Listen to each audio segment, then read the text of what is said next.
Great. So it is now 5:34 on April 14th, 2022. So I will call to order this regular meeting of the Deschutes County Planning Commission. So we will start with our approval of minutes. I think we have 3 sets of minutes to consider from February 24th, March 10th, and March 24th. So does anyone have any additional edits to add to the minutes at this time? I just wanted I don't know if you can hear me. I thought the first 2 minutes, the oldest 2 minutes, were fine. The minutes from the last meeting, I did make a correction where there were 2 things that were attributed to me that I believe were from Commissioner Williams. So I did make that. I requested that. You sent that in? Okay, okay. Great. All right, so we'll entertain a motion then about the minutes and potentially approving them. I so move 2? to approve the 3 previous meeting minutes. Second. Okay, so it's been moved and seconded that we will approve the previous 3 minutes on February 24th, March 10th, and March 24th. Let's go ahead and go down the line and vote. Commissioner Williams? Yay. Yes. Yes. Yay. Yes. I'll also vote yes. So that is unanimous to approve the minutes from from February 24th, March 10th, and March 24th. So let's move to the next item. This is public comment. Are there any members of the public who want to make a comment about anything not on the agenda tonight? And is there anyone online? Okay, thank you. All right, great. Then we'll move to our next item, which is going to be action item number 1, water resource discussion panel number 2. Oh, okay, great. Thank you. So we do have one person online who would like to comment. No worries. Yeah, thank you. Let's see.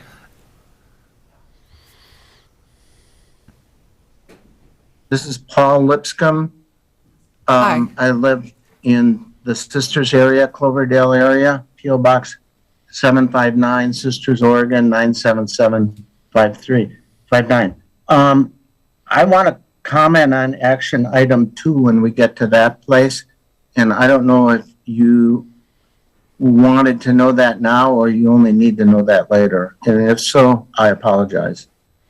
Thank you for bringing that to our attention. I think that we have closed public comment for the work plan. And so I don't think that we can accept public comment on the work plan at this point, unfortunately. However, I know that the Board of County Commissioners will be having a public hearing where there will be room for public comment at that stage. So I would definitely encourage you to submit your comments either by writing or participation in that meeting. That would be kind of like your next step. But unfortunately, our public hearing process is closed and we have to move on to deliberations. That was a decision that we had voted on last time. So my apologies. Do you have any other questions about that to clarify?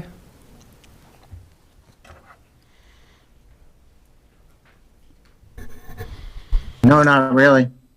Okay, thank you very much. Okay, Trevor, anyone else on there want to say anything?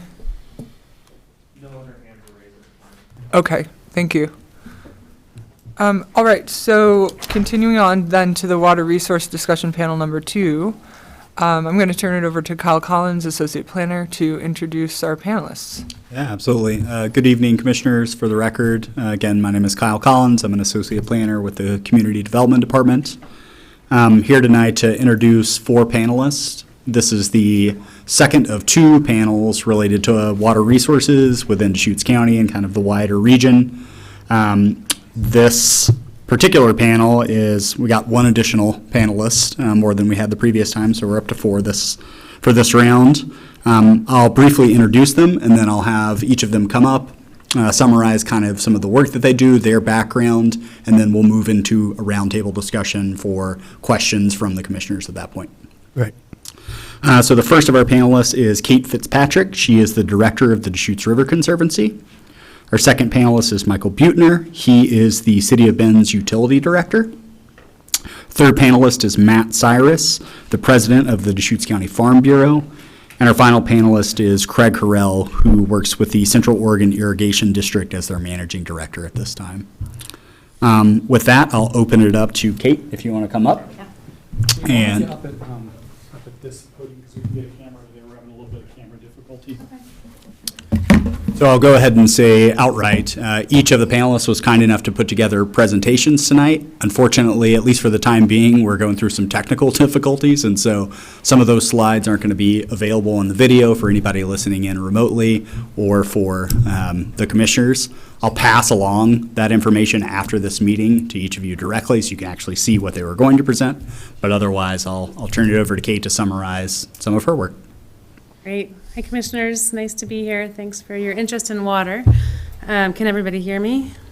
Yeah. Okay, we're going to pivot. I had some good pictures and maps that showed the story, so I'm going to try to pivot and go old school on here with you. But yeah, I think my role here is to talk a little bit about the big picture, water supply and demand, who uses it, who needs it. And I know you got some of that. I just watched the last session, so I got a little sense of what you got last time.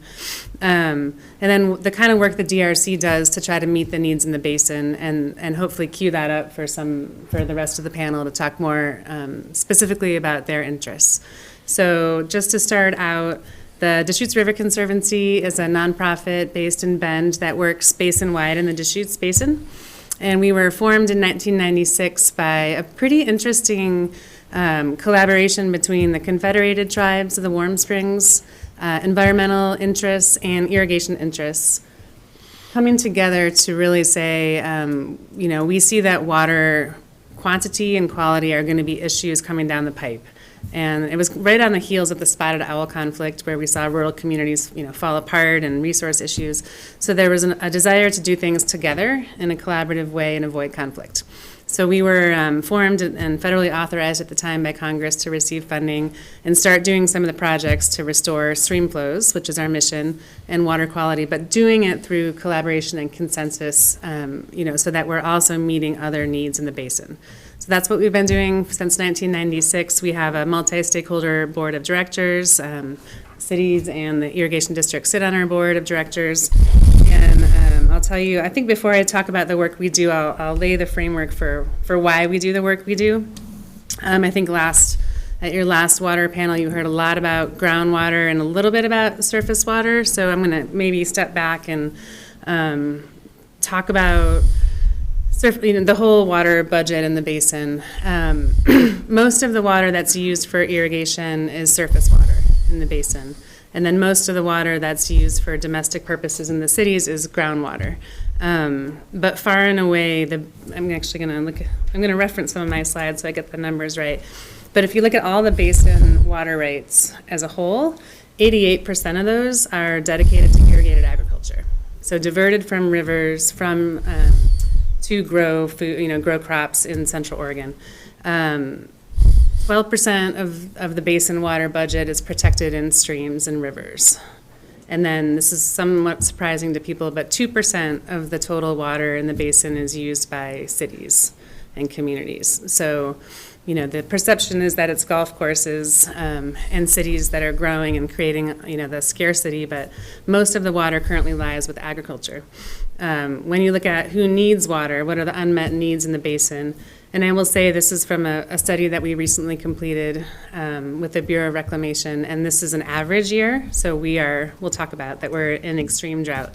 But in an average year, 80% of the shortages over the next 50 years lie on in-stream. We're kind of making up for lost time in the rivers from so much water being diverted for agriculture. Irrigation, there's about a 20% shortfall in reliability, and most of that is with the junior irrigation districts historically, like North Unit Irrigation District. In an extreme drought year, you're going to see that in every irrigation district, so that number would be higher this year. And then the cities have about 12% of the need 50 years into the future. They're a special case where if you're a city, let me just step back and say that. So all of the surface water is appropriated, which means that the state gave out rights to use that water 100 years ago, in some cases more than exists in the river in the summer, which is why you see these flow issues. In addition, you heard about the groundwater studies at your last panel, and that showed that surface water and groundwater were directly connected. So there is a cap on groundwater use, on new groundwater use. And so if you're a city needing to grow, you cannot pump new groundwater without securing mitigation. It's under the Deschutes groundwater mitigation program. I'll let Mike talk more about that. But what that means is there's no new water in the Deschutes. So any kind of meeting of needs has to be a reallocating of where that water is. And so those are the projects that the DRC and its partners really work on. And I will say that there's a fair amount of opportunity, a fair amount of progress made, and a fair amount of opportunity ahead of us to actually meet a lot of the needs. And then you layer on extreme drought, which is making it more challenging, no doubt. So I can't show you the map of the different irrigation districts and the priority dates or the flow issues, but let me try to describe quickly, just like, because if you're, one of our biggest issues is if you're sitting in the city of Bend and you look at Muir Pond or upstream, and it looks like there's no problem with the river. The reality is the river has critical issues below Bend where water gets diverted in the summertime, below North Canal Dam. About 80 to 90% of the flow gets diverted and the river drops markedly. And then below Wickiup Dam, the water is stored in the winter for irrigation, largely for North Unit Irrigation District, and the flows drop drastically in the upper Deschutes in the winter. And those are both hard things to see for people in Bend. So those are the issues we're dealing with, and working collaboratively with our irrigation district partners to make those things better. So the tools that we use in the past and the tools that we're going to use in the future, I would put in two major buckets. One is water conservation. You're going to hear Craig talk about piping irrigation district canals. That is an incredible conservation tool because about half of the water you send down a basalt canal gets into, leaves the canal and goes into the groundwater, but at the expense of having to divert that water from the river. So if you can save that water through piping, you can actually protect that water back in stream, and the farmers get the full amount of water that they are entitled to. So that's a real win-win solution. There's also a lot of on-farm efficiency work. Once the water gets to the farm, how can the farmer use that most efficiently? So can we help farmers upgrade from flood irrigation to sprinklers, or wheel lines to pivots, or drip irrigation, depending on the crops they're using?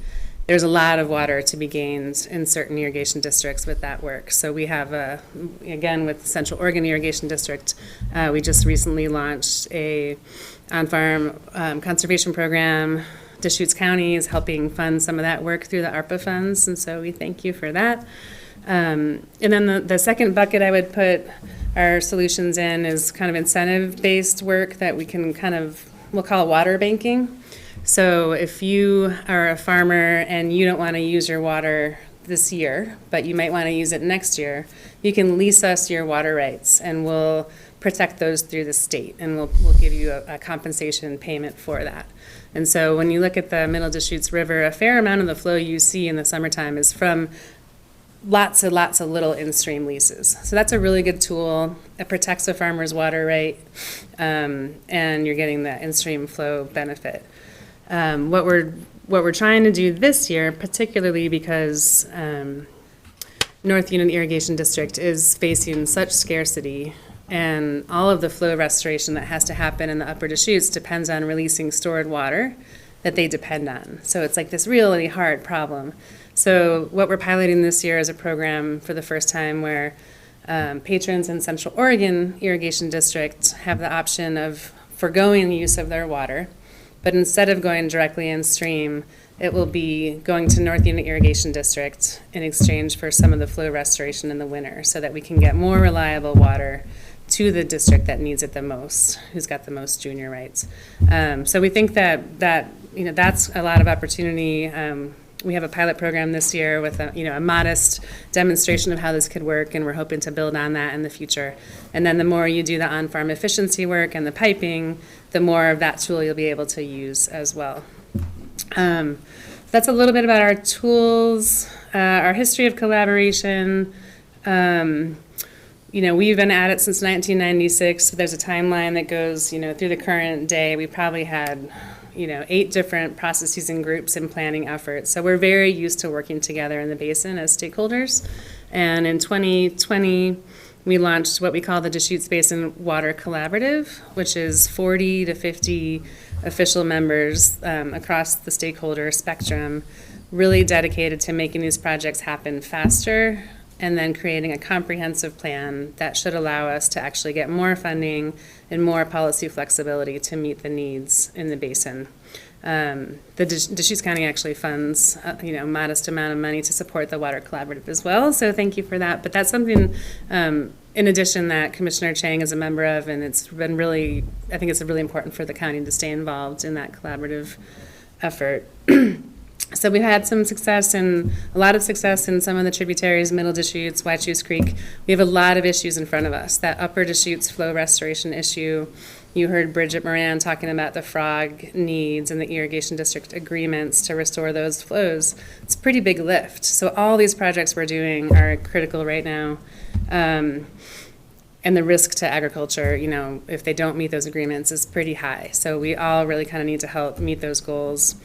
Mike will probably talk a little bit about the ongoing need for the groundwater mitigation credits for the growing cities. Again, it's in the grand scheme, it's a modest amount of water, but you really can't meet that future growth without retiring existing senior water rights in stream. So there's a pretty rigorous mechanism to be able to obtain those credits that we'll all try to work together on. And then, of course, extreme and extended drought is what we're seeing right now. And you saw Kyle's presentation. And that was actually I was noticing in February. So now that we're in April, despite some awesome snow this last week, it's looking worse than it has ever looked, frankly. The reservoirs are at an all-time low.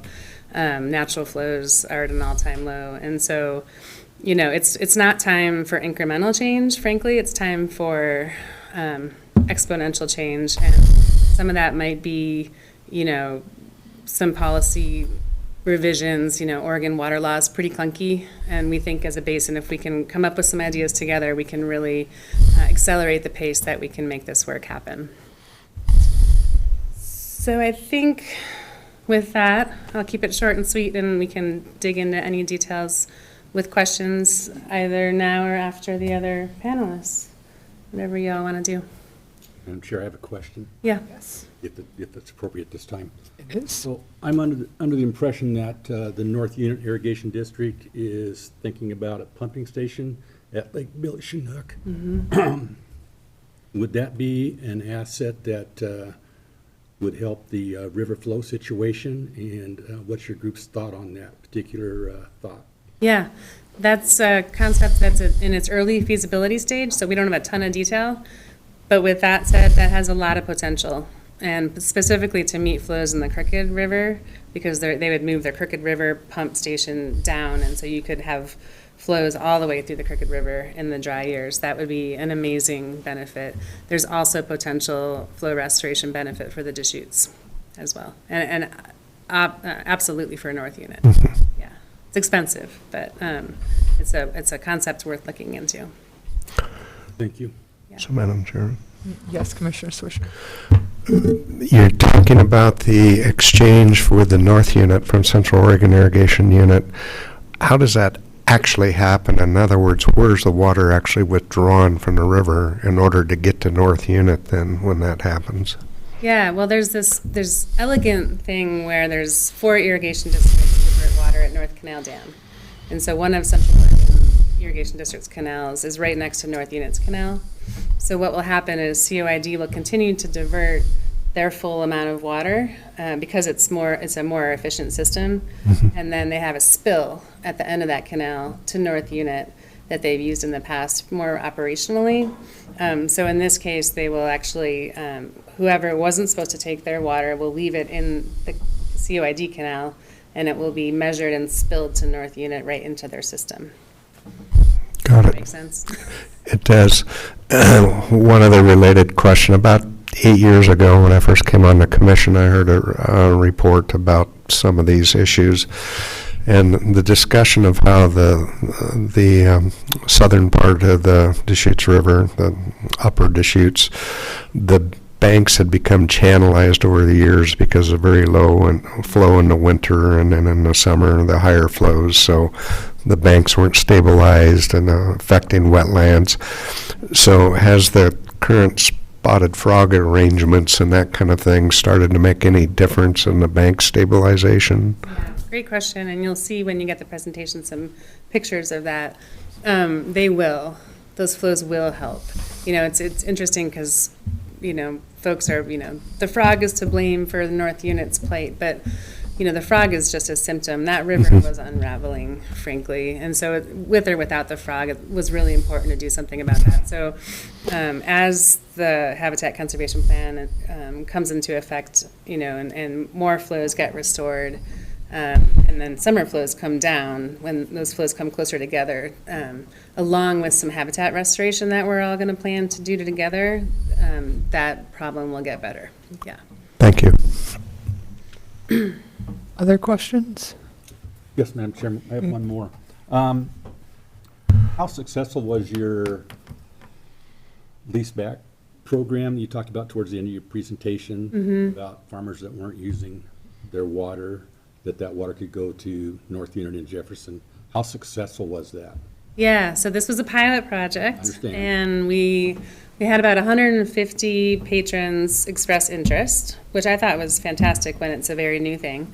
About 10% of that is going to be able to participate, which is about 100 acres. So there's various reasons for that, and what is exciting is to learn from the reasons of why some people weren't able to and how to make that grow in the future. So one of the reasons is beneficial use, like because we didn't go through the state process, people in COID that are not using their water, they don't receive beneficial use for that water this year. So they either have to lease it in stream or they have to use it in their own district. So I think if you had the ability to call that North Unit use, beneficial use, that would increase the numbers.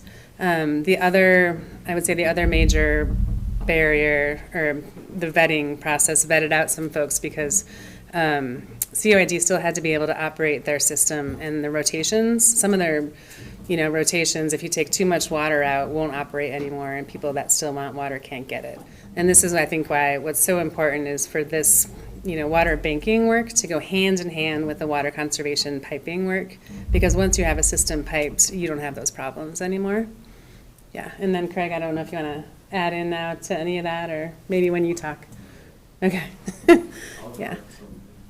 It's a really, it's a small amount of water this year, but the fact that we did it feels really exciting, and I think we'll be able to build on that in the future. The other thing I think we'll be able to do is to allow people who want to use some water, but not all their water, keep things green, but not use the full amount, to be able to figure out how to move that water around as well. Yeah, Vice Chair Altman. Thank you, Madam Chair. Toward the end of your presentation, you mentioned Oregon water law and that you would like to maybe work with legislators and work on proposed changes to law. What do you see would be beneficial changes to help the water situation? Yeah, it's $1 million question, and I think we won't be successful unless we have broad consensus around those things. And I think whatever we ask for will be specific to our basin, because changing statewide law is really hard. So that's one example I gave, is that if the state could acknowledge beneficial use for water that's used in North Unit, even if it's COID water. That doesn't go through, you can do that through an official state transfer process, but it's clunky and you have to map everything, and we just want a little more flexibility. Yeah. So I'll ask a question. We are getting ready to work on updating our comprehensive plan for the county, and I know that water discussions are going to be a big part of that, and I'm wondering if you have any preliminary ideas about things that we should be thinking about or starting to think about when it comes to that process. Yeah, that's a great question, and I should get more familiar with your comprehensive plan. And I had my last slide in here was how you guys can be involved. But yeah, integrating water considerations into your planning process. Just a couple of thoughts. one thing that might come up is I mentioned that the groundwater system is capped, and that's, it doesn't include what we call exempt wells. And so if you have a well that's serving a half acre or less, anywhere in the county proper, you don't need a permit for that. There might be a time where that actually makes an impact. It would make sense to, if not permit those, then to measure those. But again, those are, it's kind of a funny thing because the state is the one who regulates state water law, not the county. So you would have to work together. Another issue that we come across, which again is a state issue but has some county involvement, is we lease water rights in stream, like I said, and it counts for beneficial use. When a farmer or a landowner does that, it doesn't, in-stream leasing does not qualify as sort of a farming practice under the EFU code.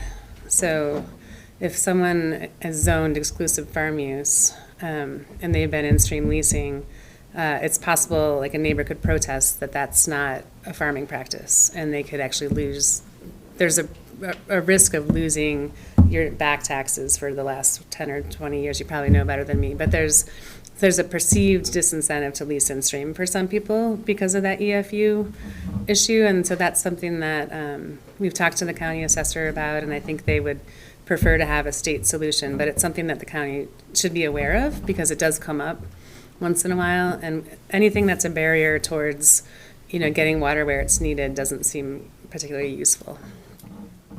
That's really helpful. And I'll be curious about that same question for all the panelists, so if anyone wants to just include any of that, any ideas you have for what we should look at with our comprehensive plan, then it'll save me the trouble of wording the question each time.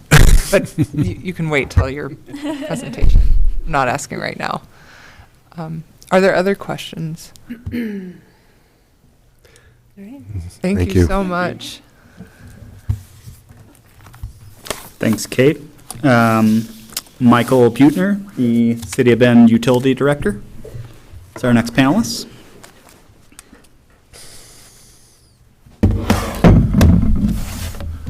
Hello, Commissioners. Good evening.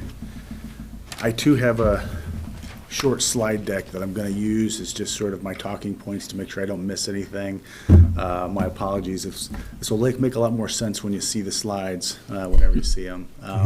But to that end, if you do have any questions that I'm not able to get to here today or to fully answer, I'm happy to respond back. This is going to be an interesting water year, and I think that we're going to be doing a lot of corresponding and discussing of water issues in these kind of formats here in 2022. So with that, I'll go ahead and just dive right in. Kate did an awesome job and covered a lot of territory, and that makes it really easy for me.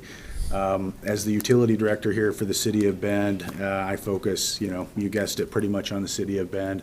I will say that I do wear a different hat from time to time. I am the COCO Water Subcommittee co-chair, and so I regularly get in a meeting with the other water managers and directors of other utilities here in Central Oregon and Redmond, Sisters, Prineville, Lapine, Sisters, and discuss, commiserate about the current state of affairs, but really work together so that we can represent municipal interests in the basin. And that's one of the things that I think is really important about the Deschutes Basin is we're so unique compared to where compared to Western Oregon. That we really need to, I think, work together in that capacity and stay organized. And so that's been a beneficial role for me to stay plugged into their issues. But tonight I'll be speaking specifically about City of Bend issues here. So with that, what I was going to cover today was just a quick introduction of myself. This is my first time in front of this group and in front of a county panel at all, and so I thought that might be helpful. I have just one slide to do, just a quick overview of the city's water system. That won't be particularly helpful here in this setting, but I'll just talk through it conceptually.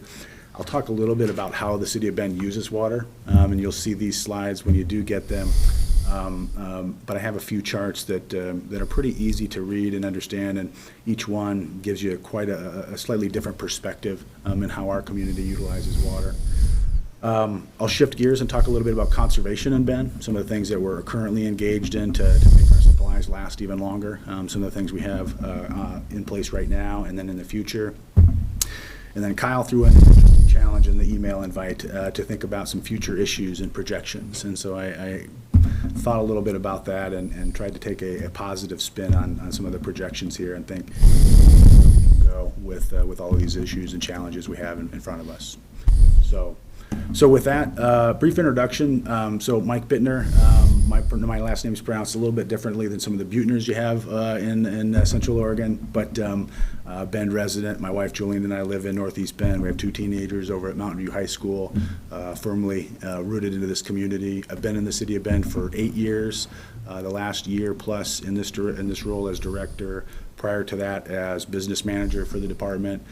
Prior to that, as water conservation manager for the city. Prior to my time in Bend here, I spent about 7 years in the Phoenix Metro managing water resources and got to dabble in a pretty interesting environment there from the water world, but ultimately started my career in the upper Midwest with the city of St. Paul, Minnesota on the collection side. I don't tell a lot of the water people that, but yeah, on the collection side. So I feel like I have a pretty diverse water background.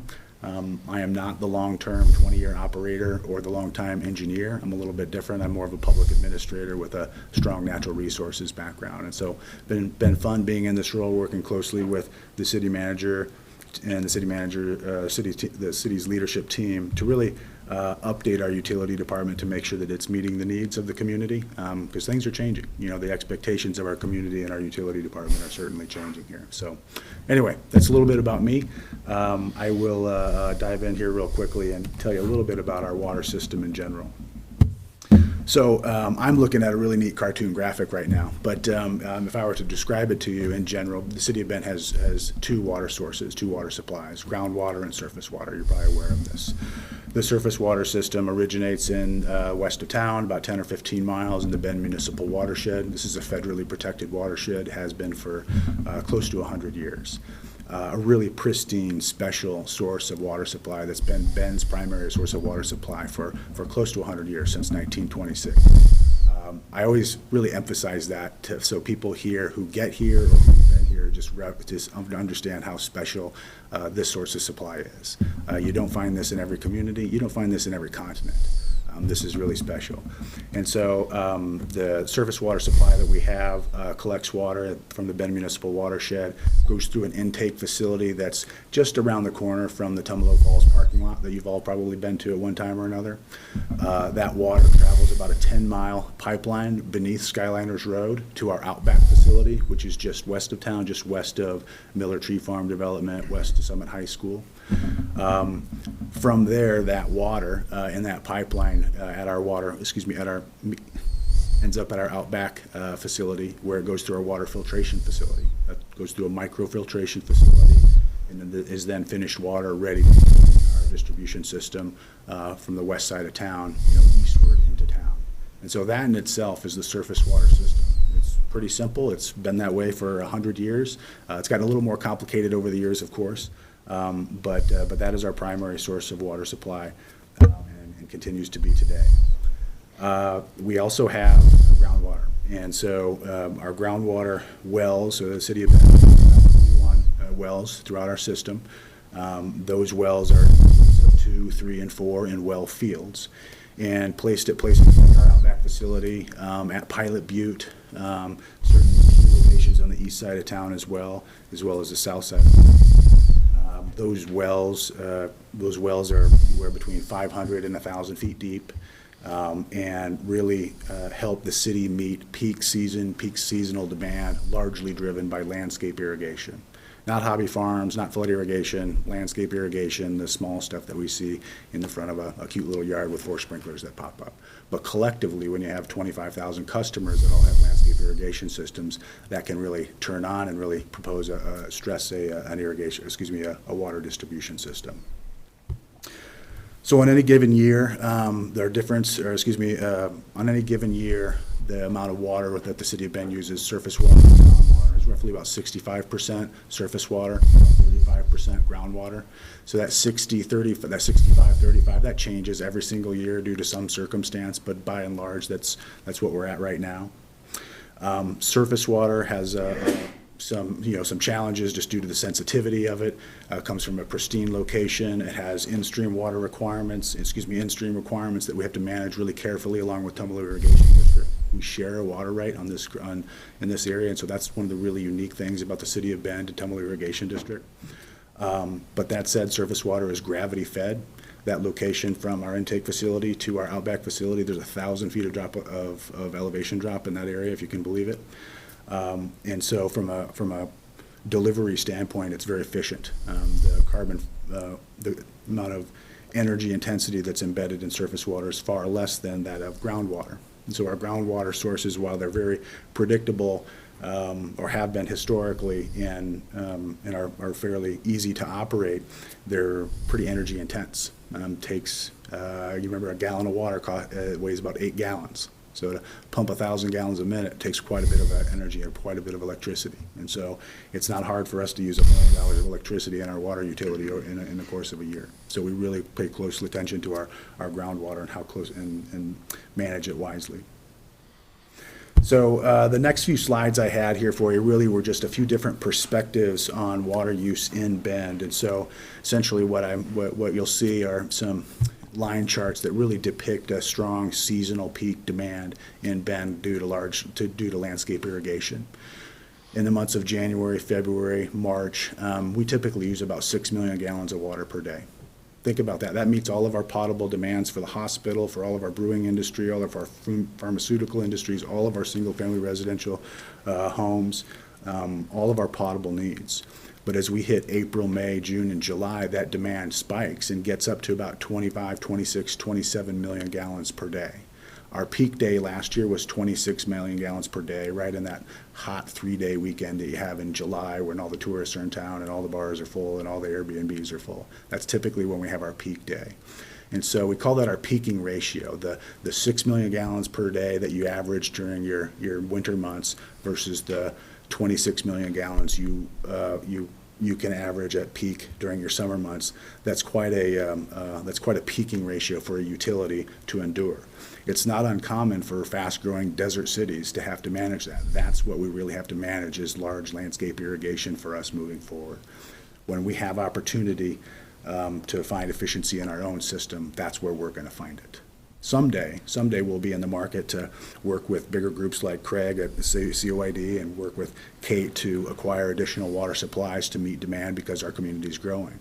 Right now, we can find that efficiency, internally within our own system, as we improve how we use water as a community.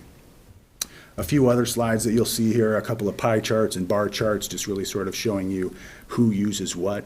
A quick pie chart's essentially a single-family residential customer class within Bend uses about 55% of our water. Okay, so over half of our water is pretty much used by homes and multifamily residences. About 25% of our water use is to commercial use. So those are the hospital, those are our brewing industry, that is every other business that's out there that we provide water to. One of the myths I think that I'd like to bust is really about things like the brewing industry, and that groups like that use all our water. An industry like the brewing industry, beer brewing, kombucha, whatever you want to focus on, accounts for about 3% of our total water production. The economic value of what that water brings to this community is I don't have that number off the top of my head, but it's far outweighs the 3% that we provide. And so there's this, I think, a rumor, or a misconception in the community that brewing industry is somehow using all of Bend's water or all of Bend's future water supply, and that couldn't be further from the truth. It's really about that 2 to 3% number total, and that includes Deschutes, 10 Barrel, Crux, all of our other breweries as well. I won't go into too many other details here as far as how we use water, but I think one of the really important things to understand is that Bend is really densifying, and the amount of water that we use per person is dropping dramatically, and that's really offsetting the growth that we have in the number of people that we have moving here. That's one of the things that I think that gives us some comfort in our planning, that knowing that we're continuing to get more and more efficient as we build more homes, as people move into multifamily residences, as we start to build lots that are more on the 4,000 to 5,000 square foot versus the 8,000 to 9,000 to 10,000 square foot like we did 10 to 20 years ago. So that in itself is really helping drive water efficiency in Bend and most urban communities. The last thing I think I'll mention here is that our council has, I think, really doubled down on our focus on conservation here over the next 20 years. One of the things I'm really proud of that we did as an organization, was integrated our water system master planning, our traditional engineering focus on our water system, with our conservation planning. And so we put those two groups together. We put the engineers together with the operators that run the conservation programs and produced an integrated water system master plan. And one of the things that produced was a project for conservation. And so we identified $11 million over the next 20 years to reduce, $10 million to reduce water demands over the next 20 years and save us up to $20 million in infrastructure costs. So think about a project, instead of improving your water efficiency into your distribution system, think about driving down demand amongst all your customers over the next 20 years and really moving that long-term water projection down by a significant amount. So I have a line chart you're going to see, and this is going to make a lot more sense when you see it.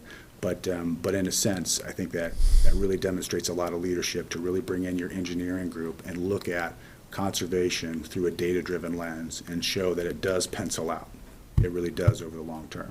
So that's really where the city of Bend is at. The utility department is focusing on conservation, on efficiency, figuring out where we can find additional savings within our system, and then also working closely with groups like DRC, participating in groups like the DBWC that Kate had mentioned as well, having coffee with Craig every now and then to really figure out how we move this conversation forward. Where does that transaction of water for municipal interests happen in the future? We just described a really real-life example of how you get water from COID to right? Right. How do you get that to the city at some point? How does that process work? And I think that's really where we need to focus a lot of our efforts moving forward.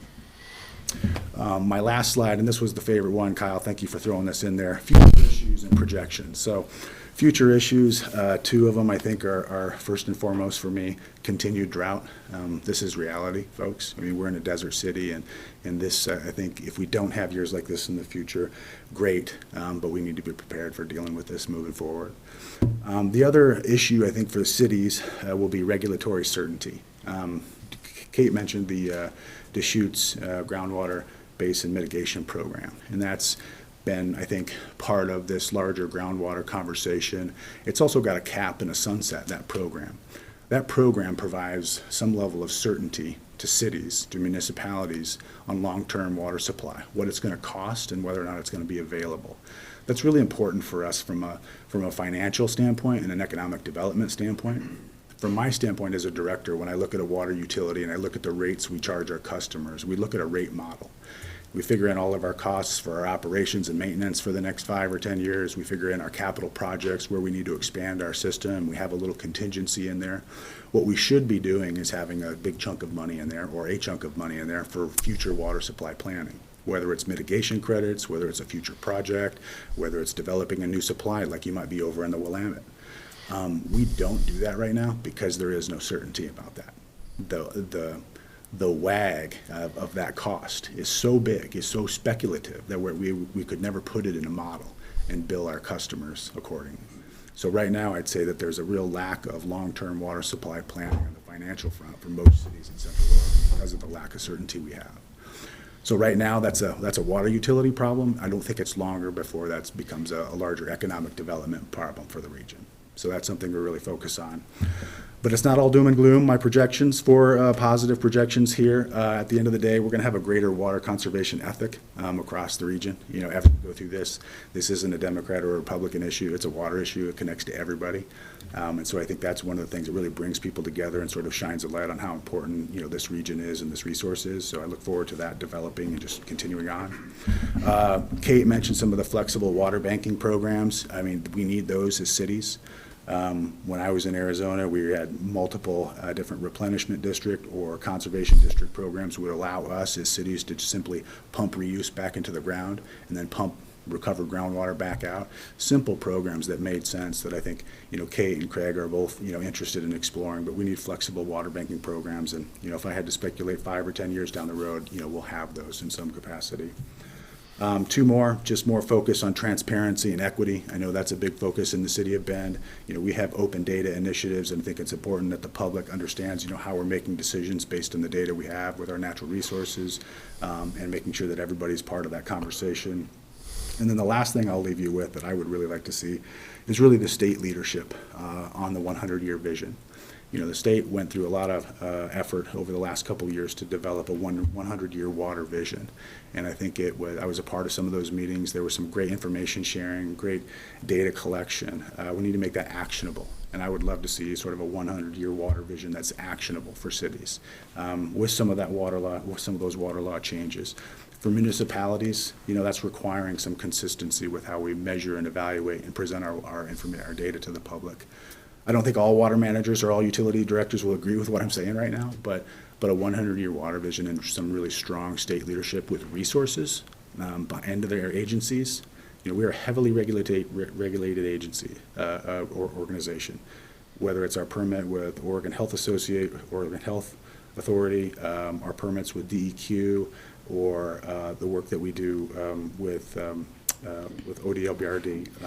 Everything we need, the leadership that we need really needs to come from the state to really prepare their organizations to allow us to be successful.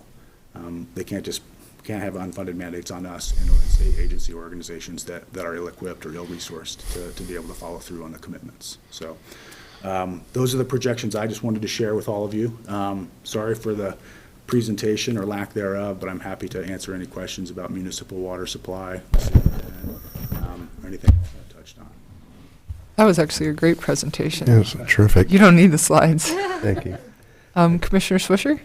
I have a couple of questions. First is several years ago, as the new piping was put in on your groundwater supply coming down, there was some consideration about using that drop in elevation to help power a hydroelectric program. In a conversation I had with Mayor Abernathy at the time, he indicated, well, it appeared like cost was a prohibitive issue at that point, but it still might be considered in the future. So I don't know if that's still a consideration or not in your planning. It absolutely is a consideration. And so we just wrapped up our integrated water system master plan, which I had mentioned that our council adopted that in September. Some of the initial priorities out of that master plan are to conduct a feasibility analysis of what that would entail, whether hydro at the Outback facility makes sense or within our system. Hydro, inline hydro is, the technology has advanced quite a bit in just the last 10 years since we had that conversation. And so the answer is yes. How we go about doing that starts with a facility plan of the actual Outback facility, making sure that we have the space for it, and then, really doing the modeling and making sure that we have the funding and proposing that as a project. But I can tell you that everybody is a proponent of exploring that and seeing if it's Well, with the need to reduce greenhouse emissions, it seems as if any chance we can use hydro is good. 1,000 feet of drop there is pretty significant. Yeah.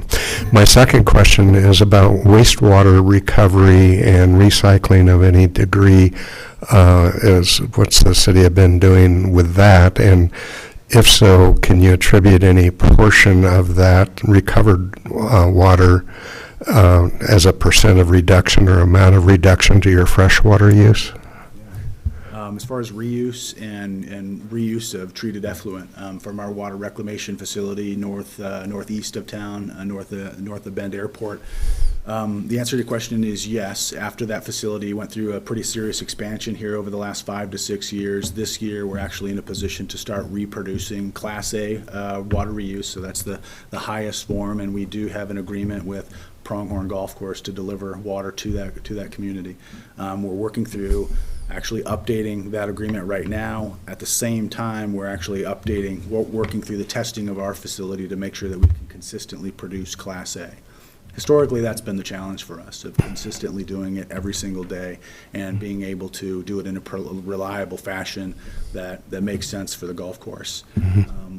There's also some regulatory obstacles with the Department of Environmental Quality that we have to iron out and make sure that we understand how they want us to report on certain things like exceedances when we don't actually meet Class A. And so we have some hoops to jump through, or some challenges to meet, but our plan is to be able to deliver water reuse here mid-summer 2022, and then continue to develop that source of supply as we'll look at it. Right now, the water reclamation facility receives about 6 million gallons a day in wastewater. We have the ability to produce, we think, around 2.5 million gallons per day of reuse, but that's not but we haven't tested that fully. So we're on track to absolutely hit the accelerator on that when we can, and yeah, we're excited about it, but one step at a time too. Thank you. Chair? Commissioner Crawford? So what's the impact of the drought on your surface water flow? Is it staying static, dropping? Is that going to be an issue? Yeah, I think it's going to be an issue. I think we're seeing, as Kate said, we're seeing drops everywhere, whether it's groundwater levels or surface water levels. And so this is a particularly dry year. It's looking that way. Last year was a particularly dry year, so we're getting used to this. So this is where we sit down with Tumalo Irrigation District and make sure that we know how we're going to collectively meet our in-stream requirements. From there, yeah, we essentially make sure that we understand what our requirements are there, and Tumalo Irrigation District's in a really, really difficult position. Most of their storage is in Crescent Reservoir, and gosh, the last time I checked it, it was 8% full. And so it's going to be a extraordinarily poor water year for them this year. And so we'll do everything we can to help them, but at the same time, we do have tool sources for ourselves, and so that's one of the nice things about our system is we can offset if we do have to reduce on the surface water supply. Thank you. Yeah. Commissioner Williams? This question is more of an aside. You mentioned water usage, 55% residency, 25% commercial. Just curious where the other 20% is going. Yeah, my full pie chart here, right? So of that pie chart, so 55% single-family residential use, 25% commercial, 12% multifamily facility, and then there's 7% for irrigation only, which those are typically, that's a City of Bend meter that goes to a facility that's only irrigation. So think about like a high school, a park, or a City of Bend right-of-way, something like that. And then 1% in there for hydrant meters, which actually feed construction sites, things like that. Vice Chair Altman? Thank you, Chair. Let's see. I had a lot of questions. One of them is, at what point do you look at a proactive forced conservation in terms of people have to alternate days that they irrigate their lawns perhaps, or a certain amount of maybe public rights-of-way would move to xeriscaping instead of irrigation? Well, that's a great question. One that we're talking a lot about right now. I think kind of two separate answers. One is through standards and specifications through new development, right? So let's build intelligently. So if we want to see water off the street, let's get sprinklers away from curbs and emphasize low water landscape, at least along the curb. Historically, the City of Bend hasn't been too focused on going on the other side of the meter and really regulating what's in front of the front yard or even the backyard. Those are kind of typically your different stages.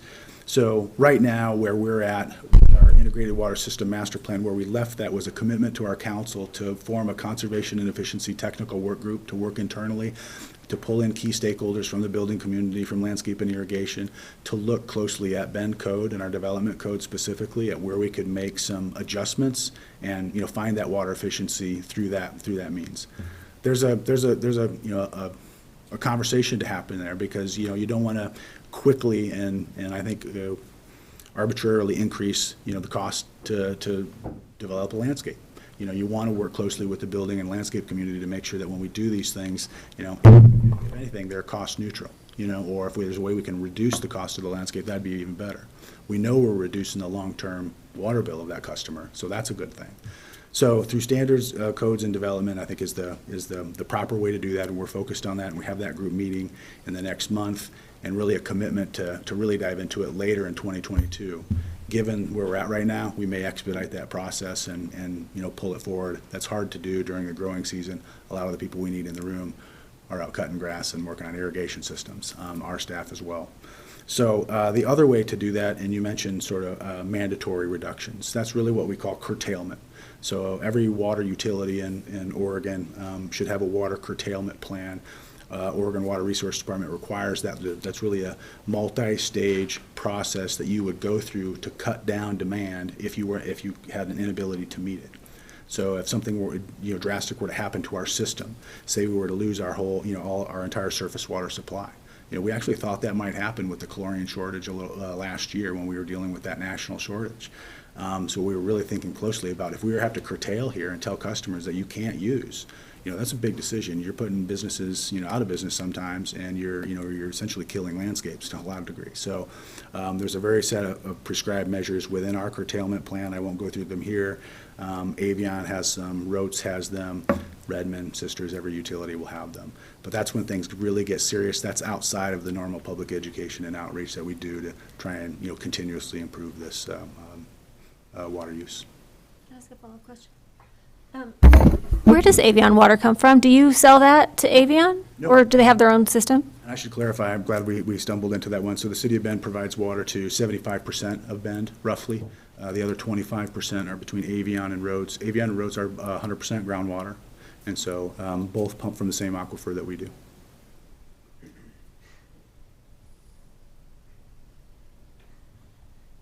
Thank you.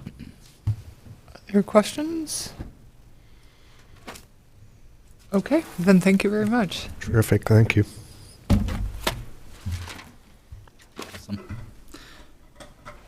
Thank you, Mike. Our next panelist up is going to be Matt Cyrus from the Deschutes County Farm Bureau.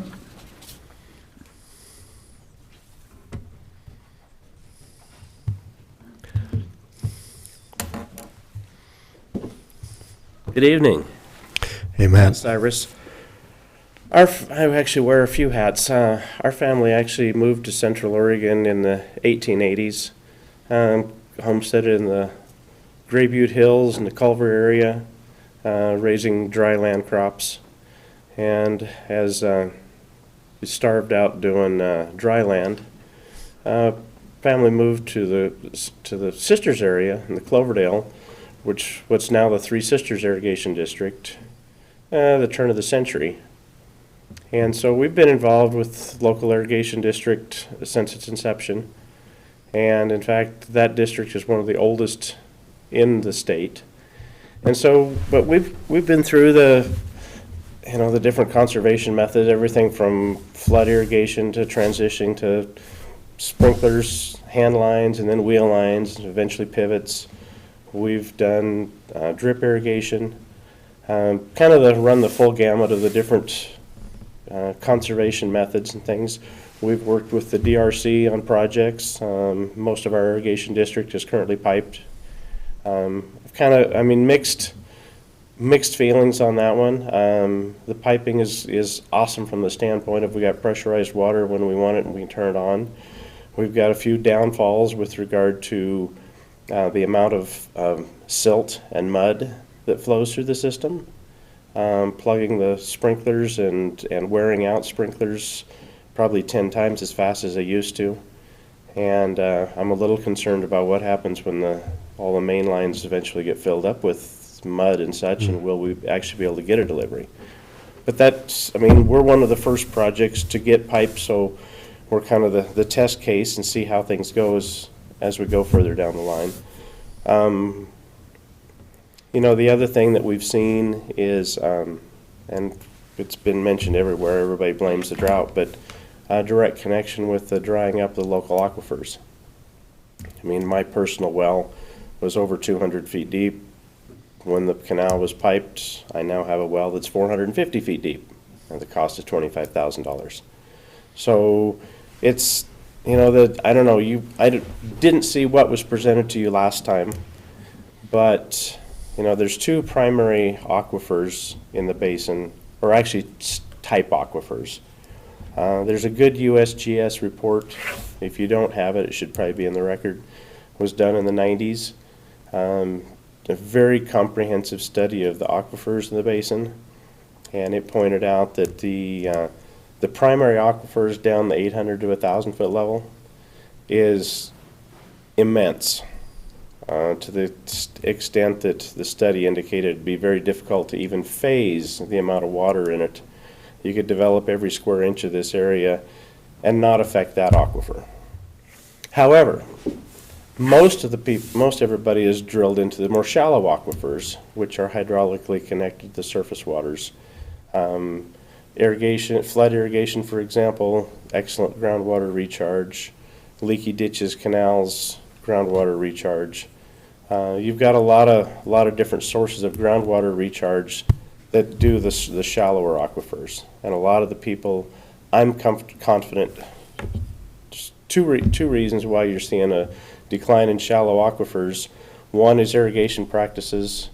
You're just transitioning from flood irrigation, for example, where you're, just flowing water across the ground, to more efficient methods in which you're watering only what the plant needs. And so you're not getting any water past the root zone. The other one that we're seeing is a huge influx in juniper trees. And I've got some interesting studies, and I forwarded them, and I assume you guys can get copies of them. The city of Prineville actually had a study conducted. And the interesting thing is, we've talked about impacts of global warming and drought, etc.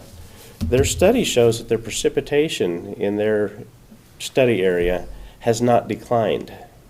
So in fact, they're seeing the same precipitation. But what they have seen is they've seen a decline in the water flows that corresponds with an increase in the juniper acreage in those areas. And there's been, OSU has done a lot of studies and a lot of published reports. And I've also, like I say, emailed a summary of some of these studies. But just a couple of highlights that they're estimating the annual water consumption of a standard acre of juniper trees is 64,000 gallons per year, per acre. And so if you multiply that times, they've estimated that the basin has essentially is using, the juniper trees in this area are using 48 billion gallons a year of water. And so the studies that we've been able to come up with, and Tim DeBoot, Natural Resource Policy Coordinator in Crook County, active with Extension Service, like I say, there's a lot of data. And I think something that you may want to take a look at, the mitigation programs that we've got, I think they do an excellent job of helping manage the water. It may be something to consider is adding juniper eradication actually as one of the mitigation credit opportunities.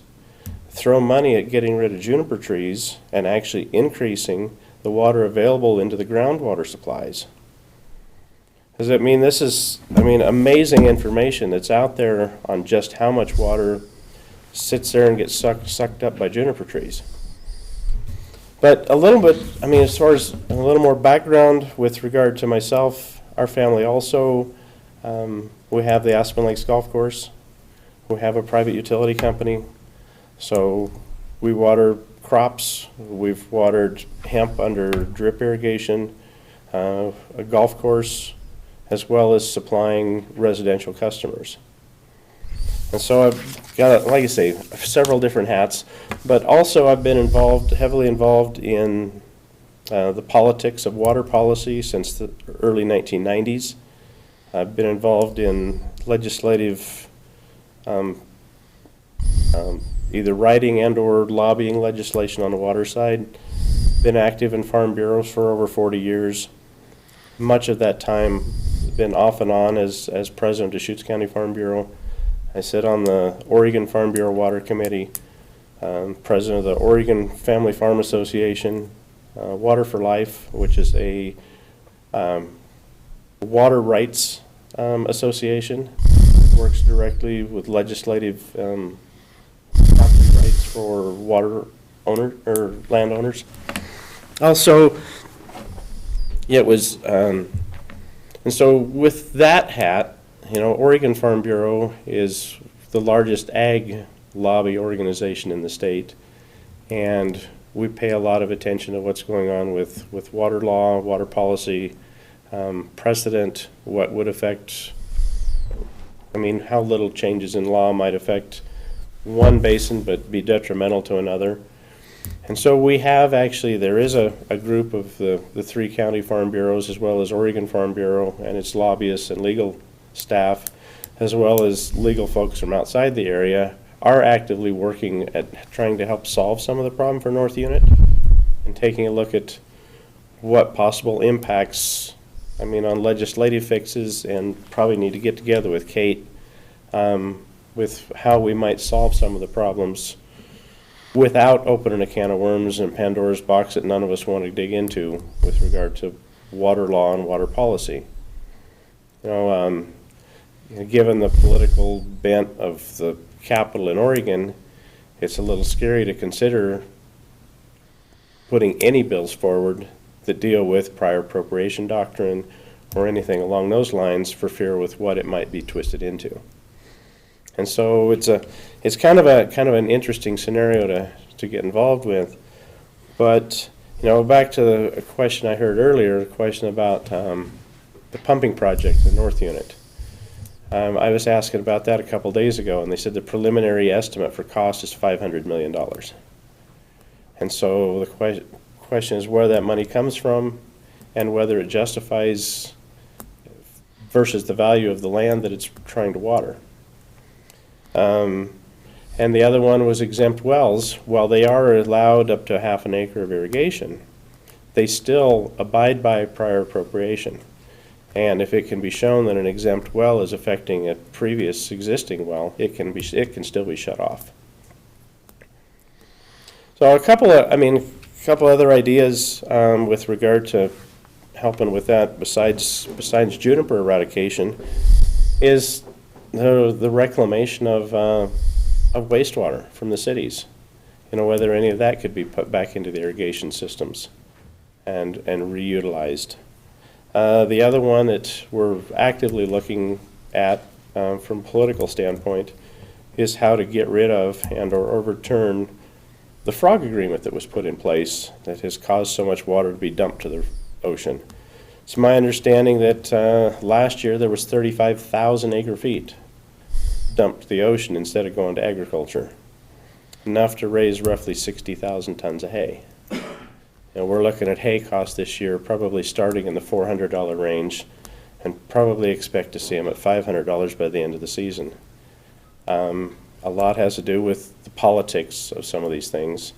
It was brought to my attention a couple days ago that the frog got listed on the endangered species list as one of about 5,000 species that were dumped to be listed or suggested to be listed all at the same time, and overwhelmed the department. They have a time limit with which to address the listing of different species. And the environmental organizations that did that did such a massive recommendation at the same time that they had no ability to actually scientifically respond to it. And so most of those just got approved. And so those are some of the things. I contend that irrigation districts have been operating the way they have for 100 years. And if the frog was really being damaged by the district's operation, they would have been extinct 80 years ago. And so I think some of those things, I mean, we've got real drought, we've got political drought, and I consider that one to be political. You know, it was a way to make money by environmental organizations because you got to pay your CEOs and your staff, and you raise money by having a hype, having a cause, or legal fees. And so You know, whether it's the spotted owl that has since been shown that it was the barred owl that was actually mating with them, and it was crossbreeds were what was causing the decline instead of the actual timber, or the sage grouse, or the suckerfish in Klamath. Now we've got the spotted frog, and next year it'll be something else. You know, it's, you know, just like anything, it's an organization that has to keep feeding itself. And so, you know, there's certainly some real droughts, but we also need, I think, to resist the political ones that target agriculture for no benefit. So, with that, any questions? Madam Chair? Commissioner Williams? So I myself heard years ago, at least 10, if not 15 years ago, about how much water junipers absorb, and it's ghastly. And I thought that the juniper was an invasive species, and recently thought I read something that said it's a native to Central Oregon. I thought it was not. Juniper, given the fact that some of these junipers are a couple thousand years old, they've been here a while. Yeah. So define, I don't know how you define invasive. What they have done is over the last 100 years, the juniper forests have increased in size and have moved further west. The junipers are very susceptible to fire. And so unless they're actually out in a big scrag patch of where there's no way to fire to get up to them, they burn easily and quickly. You know, we started putting fires out 100 years ago. There was overgrazing, which encouraged them to take hold. And so, for example, my relatives talk about riding horse from Sisters to Klein Falls through belly-high grass with very few junipers in that area. And now it's a predominantly juniper forest. I think it's interesting you talk about an eradication credit for junipers. How do you think homeowners might, if we're going to eradicate, are you talking about maybe homeowners doing it, or are you talking maybe public lands, if we were to do it with homeowners? I know they don't want to just look out at a bare landscape. Would you have thoughts on the replacement of the eradication? Well, a couple things. I mean, could be one and all and everything. I mean, there's a lot of acreages around. For example, ODF has got grant programs. Deschutes County got a huge chunk of money coming from the feds to deal with wildfire prevention. They're primarily targeting junipers in those areas, at least in our area. They'll give you a 50% cost share up to so many dollars an acre. But what they want to see is they want to see all the junipers gone from those acres, which leaves the pine trees, which get much healthier. Everything else does better. But, you know, whether you're talking small acreages or the larger parcels, or even encouraging the BLM, who has hundreds of thousands of acres, to do something with their properties, more just as a policy. You know, if you were to, for example, allow a 4-to-1 or 20 or 25% credit toward mitigation for documented improvement, say by removal of junipers, you would immediately release a lot of private funds to help get rid of the problem without taking public resources. You know, a person could create some incentive programs that could solve a lot of the problem for no out-of-pocket for any of the governmental agencies. Commissioner Swisher? Couple of comments, and the question, since we're on junipers for a second, I had the opportunity in Crook County after my supposed retirement to serve as an interim superintendent of schools there for some time. And the extension agent that you were talking about was housed there. And in fact, he did his doctoral research about that juniper piece.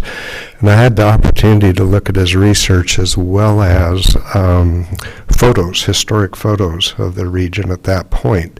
And when you were looking in the 1880s, 90s, early 1900s, literally great open fields of grass, very few juniper trees in the area, and everything you just described, fire suppression and that kind of thing, there's been a huge proliferation of juniper in Central Oregon. So, of course, they've been around for a long time, but they were under control naturally by wildfire and other means at that point. And in that research that I've seen, I think there's some dramatic merit in your thinking about some type of, not necessarily eradication is a tough word because there's a few thousand-year-old ones we'd want to keep, right? Thinning is a word that I would use perhaps, that could lead to some of the agricultural change in the landscape and the upper aquifer increase. So that's a comment. The second comment is to make sure that the rest of the Planning Commission and the community knows that basically I first met Matt and his family in '96 when I went to Sisters to be the school superintendent. But Matt's father, Keith, was on the Deschutes County Planning Commission for many years. Then I think there was one person for 2 or 3 years interim. Then I've been on it for the last 8 years. And so over the last 17 years, it's either been Keith or myself, I think, on the Planning Commission. So there is a bit of history there. Now, down to my questions here. When we viewed as a planning commission about 2 years ago your operation of the drip irrigation and the hemp and that type of area, of course, the hemp has gone up and down in market price and all those kinds of things. So Down at the moment. mostly down. But the other kinds of crops, what are the kinds of, on your personal agricultural part, what kind of sprinkling or irrigation systems are you using other than drip and hemp on your other crops? Is it sprinkled, or I presume there's no flood involved anymore? I mean, how's that changed? We've primarily converted over to center pivot irrigation. So it's actually low pressure, small spray heads. They're pressure regulated down to about 15 pounds per square inch. And that's a more efficient kind of method of delivering water to the ground? Much more labor efficient, water efficient. You know, ideally we'd water, the most efficient next to the drip actually is the golf course. Because that's each head is individually controlled by a computer. And so each head can be dialed in for the actual amount of water that goes under that's needed for that particular head. So it's the most efficient next to the drip. And in fact, we have, one of the things homeowners don't tend to realize is unless they're overwatering their lawn, they dry up and kill their pine tree. Because the water no longer gets past their lawn level. But that's something, for example, the golf course, we use very little fertilizer and as little water as possible. It costs money to mow grass, so you want to keep it as dormant and least amount of growth as possible. So what you're trying to do is maintain, just penetration level of this root zone. You don't want to get water past the grass level. And so, players don't like it too dry, they don't like it too wet, so every head is dialed in based on the conditions underneath that head. For the fields, pivots are more efficient than wheel lines. Pivots don't drain every time you turn them off and turn them on. They don't, where a wheel line, you have to change it twice a day. Each time, the whole line has to drain out on the ground underneath that line. And you've got sprinklers, which are impact, more susceptible to evaporation than the spray mists underneath the pivots that are closer to the crop. Well, many years ago, and I know in the area where your farm is, there's some old potato sellers, but I presume potatoes now is not being grown in that particular area. But at that time in history, were you flood irrigating the potatoes by rows or sprinkling, or did you recall? Switched over to sprinkler irrigation in the 70s. And that's when sprinklers kind of we were one of the first in the community to switch over to sprinklers away from flood. And then especially with potatoes, the solid set irrigation because of the frost. The frost will actually build up on the leaf and insulate the plant, keep them from freezing. Works great for anybody that's got a garden. So we sprinkled, the potatoes with solid set, we have run them under pivot, but the market conditions and transportation got so cheap that our customer base in the Columbia Basin was buying their certified seed potatoes out of the Midwest because they could raise them dry land where we needed all the inputs. They could flat out, they could raise them and transport them cheaper than what we could raise them for. Got it. Well, one last kind of comment. You said $400 to $500 hay prices. You're talking about per ton, is that correct? Well, just as a contrast and compare, in the 60s, growing up on our family farm in the Klamath Basin on that water, we were delivering hay for $18 a ton. So, there's a change from the 60s to now. For example, last year started at $285 a ton. Wow. And it was $350 by the end of the season. I finished selling mine out at $350, and I'm quoting everybody this year starting at $400. And so far, my only response has been, "Can I get on your list?" Right. And it's crazy. I've talked to a feed store. He expects to be paying $500 by the end of the year. It's nuts. But our fertilizer has gone up 85%. Our fuel prices are double. The drought that's, with the, I call it the frog drought in North Unit, those guys are getting a quarter of their water, actually 20%. I know of a 2,000 acre farm that's going to be trying to irrigate 400 acres. So it's Everything else is going fallow. safe to say, from the agricultural community's point of view, the water or lack thereof is a tremendous economic impact to agriculture. Huge. Yeah. And it trickled down. I mean, you've got the equipment dealers, you've got the parts suppliers, you got everybody, the feed and fertilizer, all the people who rely on Central Oregon agriculture, the secondary businesses for their survival. I mean, be it the hydraulic shop or, a transmission shop. I mean, they all trickle down from what's produced by ag, and when it's hurting, everything else does. Thank you. You have any other questions? Okay, thank you very much. Thanks. Thanks, Matt. Our last panelist up is Craig Carell of Central Oregon Irrigation District.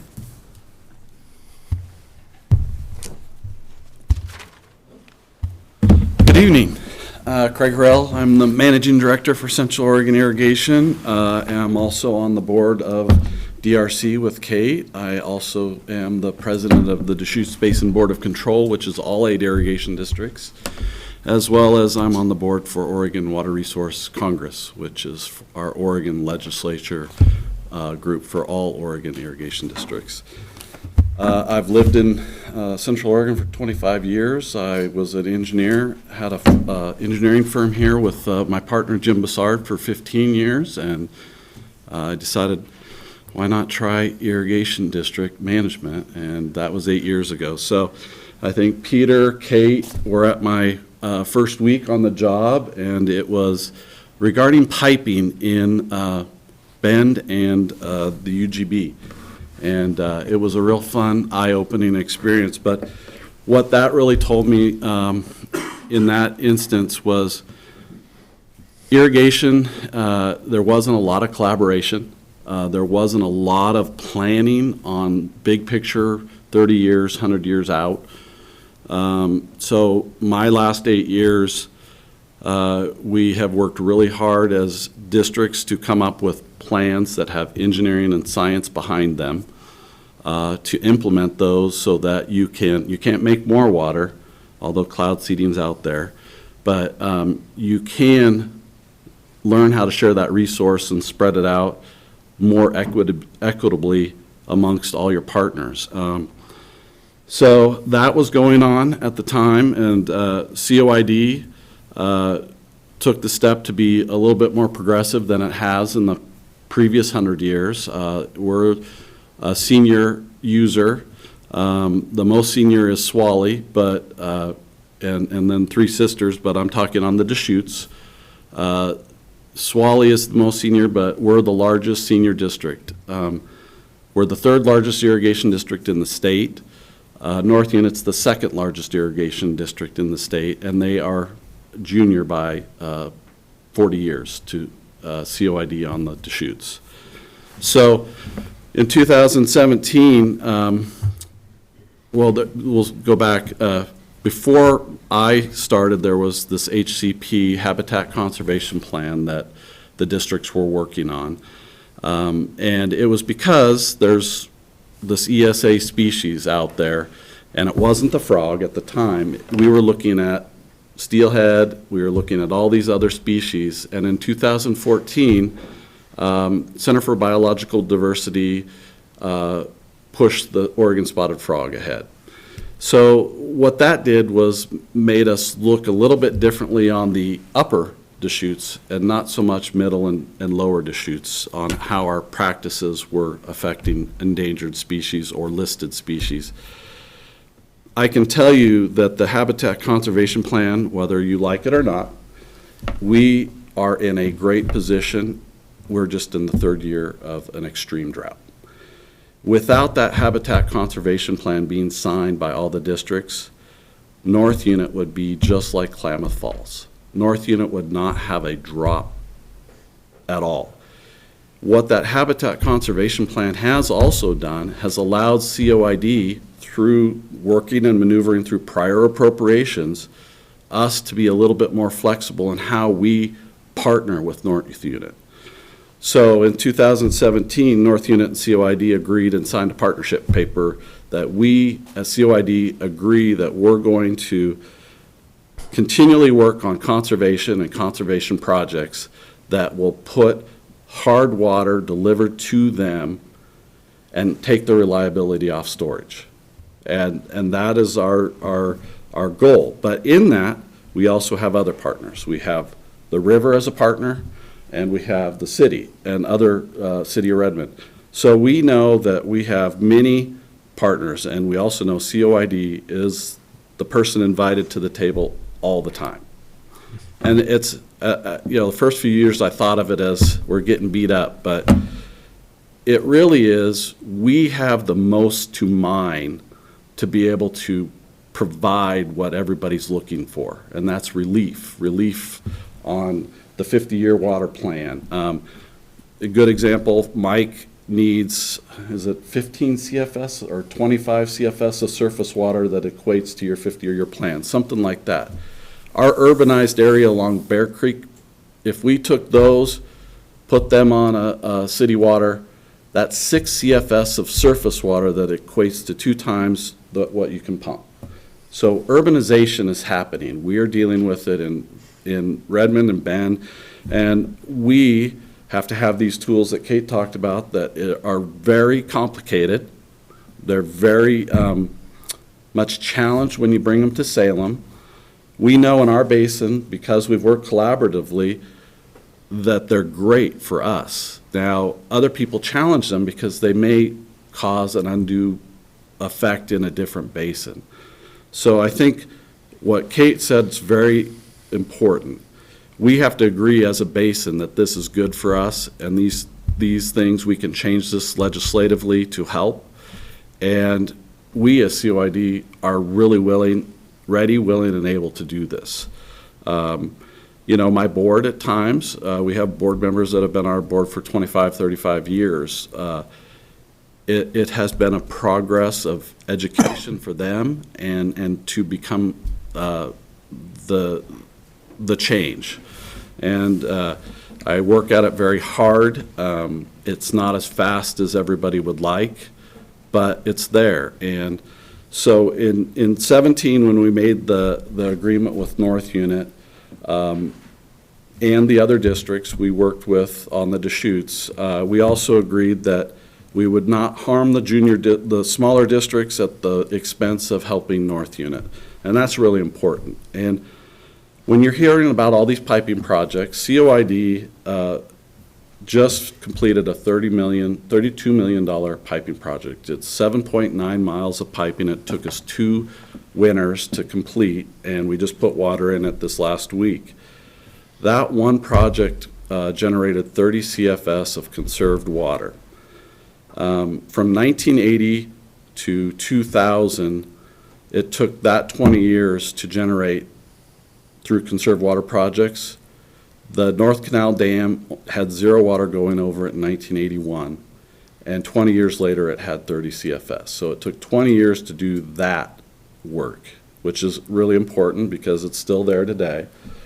But it took 2 years to do this one conserved water project. We are delivering that water, what it's called live flow, which is the flow of the river, to North Unit today.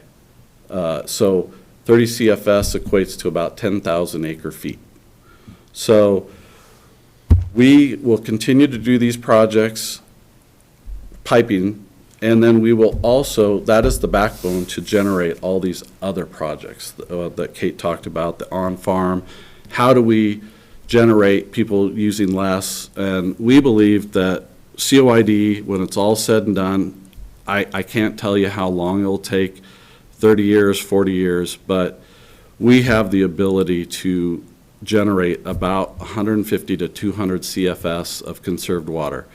That equates to about 90 to 120,000 acre feet. That is what is in the reservoir in Wickiup today. So it may not be fast, it may not be instant, but we have this nexus. We have, whether you're, and Mike said it, whether you're DRNR, these are great projects.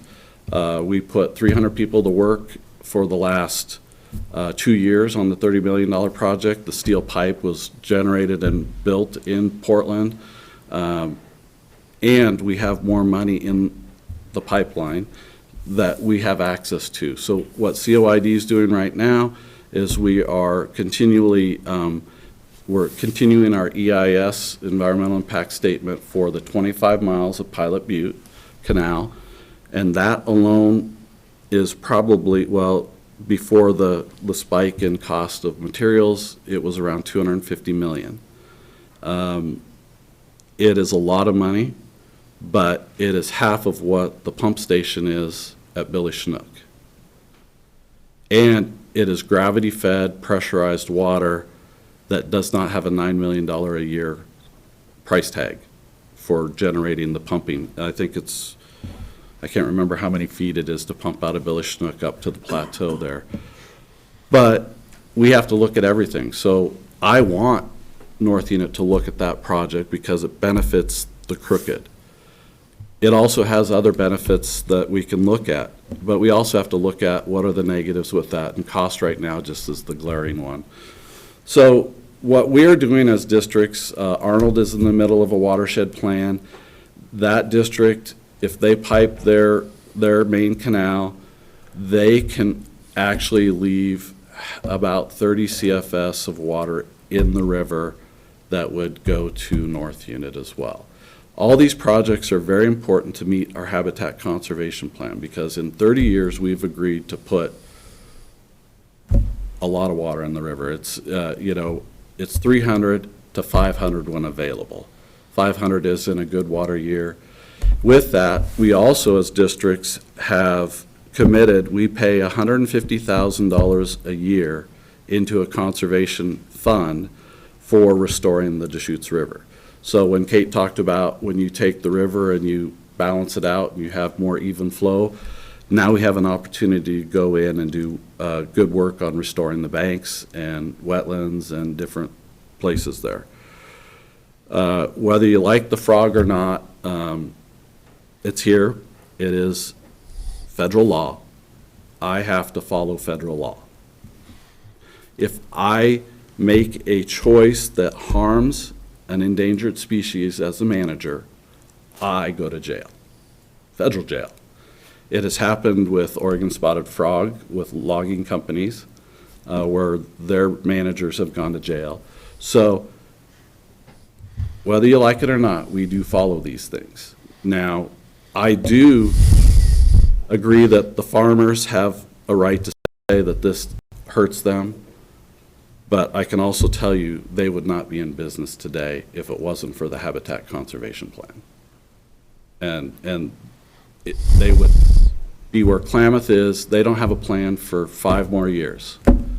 I could see them not having water for 5 more years. So as negative as the water outlook is today, which it's dismal, it is, the positive is we're able to share some water. North Unit's at 0.6 and their water right is 2.5. So with that, they're gonna get some crops in, but they're not gonna get everything they wanted. They did plan for it. I know a lot of them put winter wheat in. They're gonna be done with most of their watering by July, and that's probably when their water will run out. COID, just how the drought has affected our district, for the first time in 120 years, we were not able to do stock runs. A stock run is 4 times in the winter. We usually pull water off the river to fill ponds for stock. And it's never happened before, and we could not do that. And first time in 120 years. The river has to be at a certain level of flow, and we were below that all winter. And so that's the springs not generating after 3 years. It's a combination of snowpack evaporating last year and not going into the ground. This couple of feet of snow that we got in the last week, we're hopeful that that will add live flow that will therefore take North Unit off of stored water for a few weeks, so this could add a few days, but it does not cure the drought, because the drought is based on how we store, and it started, there's 3 things that affect a district's ability to deliver water, and that's fall fill season. You have to have a very wet fall and get a really good head start on filling your reservoirs, then a good snowpack, and then a good spring. And we're getting the good spring a little late, but we didn't get the fall fill. So we believe it's going to take about 3 years to recover from this drought. And I would say the HCP and how we have to release water does impact how the reservoirs fill, and it is a challenge to meet all of those. Right now, we are not meeting the HCP. We do not have enough water to meet the bare minimum. We modeled 100 years of how the Deschutes River flowed, and today we are out of compliance. But it's extenuating circumstances, and we work with U.S. Fish and Wildlife every day and have weekly calls on how to adaptive manage with what we have. So these are the challenges that I have on an operational, and then we have all the other challenges of how we get support and how we work with the tools and how we work with legislators and how we work with you guys in this room. So we've got a lot of work to do, and 30 years seems like a long time, but it's really not. So I rambled quite a bit. It was good. Good rambling. Do we have questions? Commissioner Williams? So Mr. Cyrus mentioned silt in his pipelines, and as someone who lives on a well, I understand that. I see it come through my pipes. Has this been brought up to irrigation districts? And if it has, are there thought processes to handling it? Yeah, I mean, we deal with silt, we deal with algae. Our design, we have areas and ways to clean out, but our pipes are different and our water source is different than on Whitejuice. Whitejuice is a little bit different. It's a little flashy. It's got the glacier that comes down. You get the milky water that has a lot more sediment than what I'm dealing with off the Deschutes. So yeah, it's something that you worry about for sure. And I've heard about that from Mark Thalacker. He's mentioned it. So he's the manager for Three Sisters. It's something that we have to design around. Commissioner Swisher? Just as a comment, 8 years ago, March, I joined the Planning Commission, and at that time, the very first thing on the docket, and I had to dive myself into, was COIC's application to change the code in Deschutes County. And through that process, was a real learning process for me, being new on the Planning Commission. but a lot of people coming out of the woodwork thinking that the canals were scenic waterways and given rights to the value of their homes because they were on some type of water source.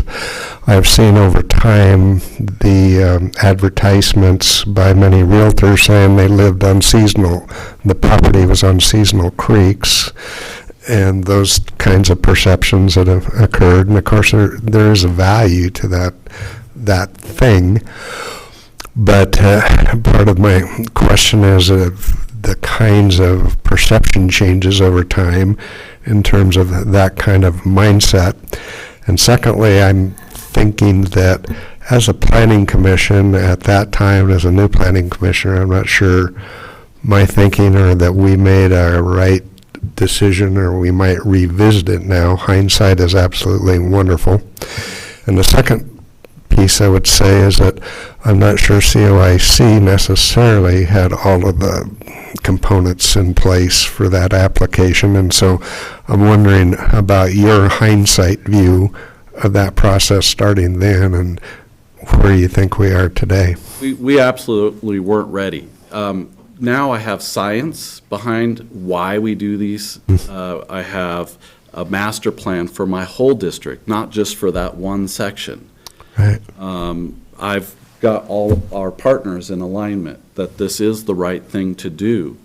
And you can politicize certain things, but you can't politicize if it helps multiple people in your collaboration. And that was missing, for sure. So when we pulled the application, I did it with purpose, knowing that when we pulled that, we were going to go back, do the right thing, be transparent, because I think there was some transparency missing. And we were also going to tell the true story, and we were going to tell it about the whole thing. So now what are we doing?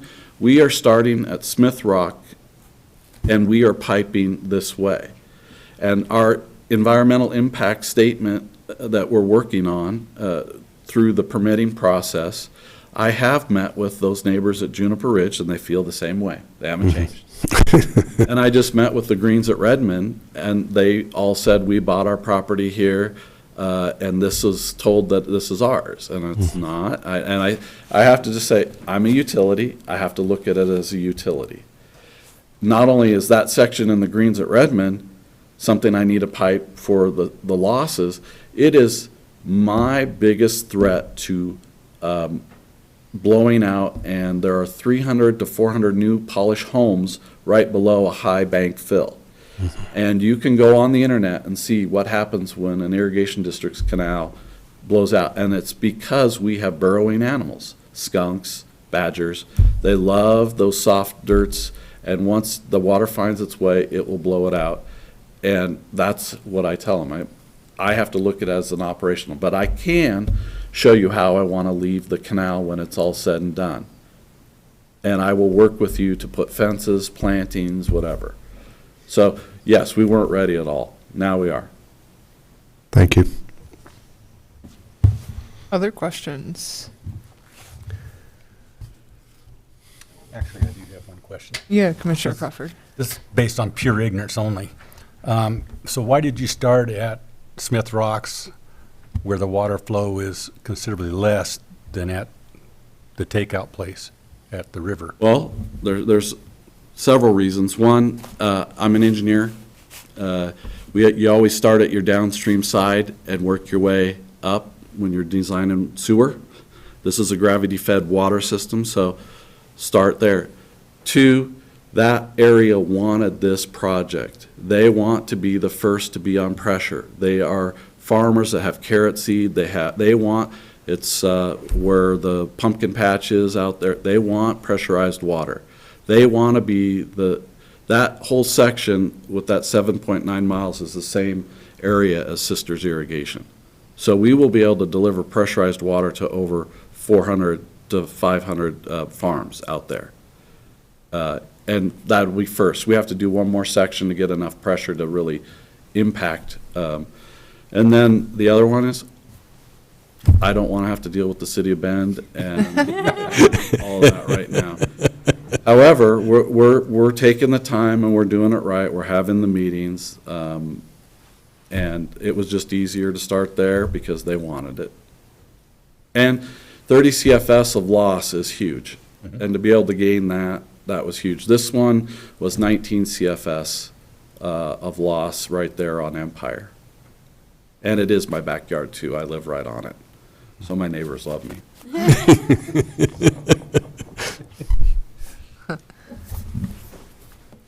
So, does anyone have any other questions for any of the panelists that maybe have come up as we've been talking? Okay, great. Well, then I will say thank you all very much. This was really helpful. Oh, I'm sorry, Commissioner Williams. And I'm not sure who had mentioned this. You might have made a comment, and it might have been with Kate, but talking about incentives for xeriscaping. You know, how do we do that for people who live on wells?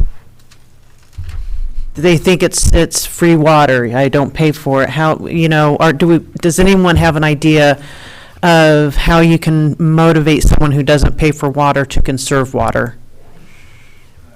Yeah. Come up Probably with for the the best, recording. yeah. this one, yeah. Kate, you can take a stab at this next if you want. I don't mind. Commissioner, the question was about incentivizing customers to adopt more lower water landscape methods Who are on wells? who are on wells. Okay, that's a little bit tricky for me.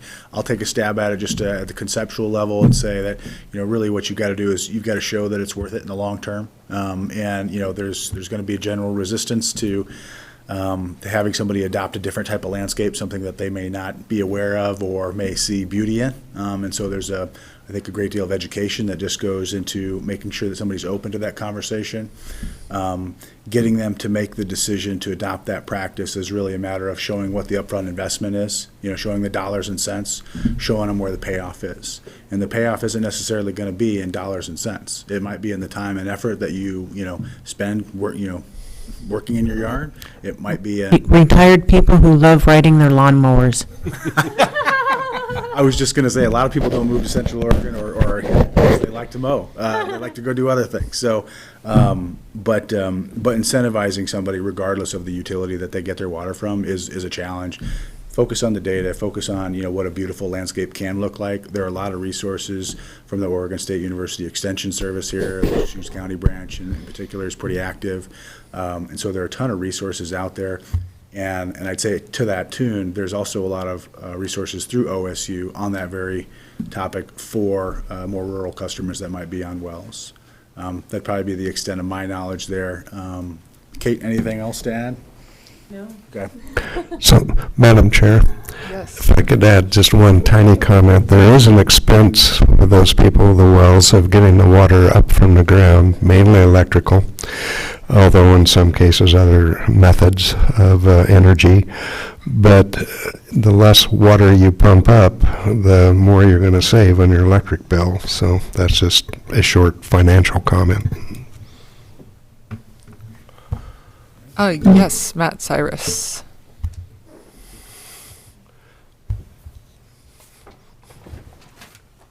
I would just add real quickly that from a water conservation standpoint, that makes a lot of sense. From a fire protection standpoint, it's the opposite. You're encouraging greenscapes in order to protect your house. So I mean, kind of 6 of one, half dozen of the other, and the unintended consequences on what your ultimate goal is. Thank you. Anyone else? Okay. So I'll say thank you very much. Those were really helpful presentations. Give us a lot to think about and hopefully work on our integrating into our future planning. Really appreciate it. Thank you, team. Very well done, thank you. Thanks, commissioners. Say. Like I said at the beginning, I'm going to grab all the presentations that you were unfortunately unable to see tonight and pass them along to all of you so you can review it. And if you have any questions you'd like me to pass along to the panelists, feel free to send them my way. Excellent. So I have a request for a break. I'm going to suggest a 2 to 5 minute break, like I would say 5, but I mean like a little less than 5, not a little more than 5. Yeah, just to get around and stretch your legs. See you guys back here in 2 to 5 minutes.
All right, so it now being 7:28, exactly 5 minutes, we will reconvene.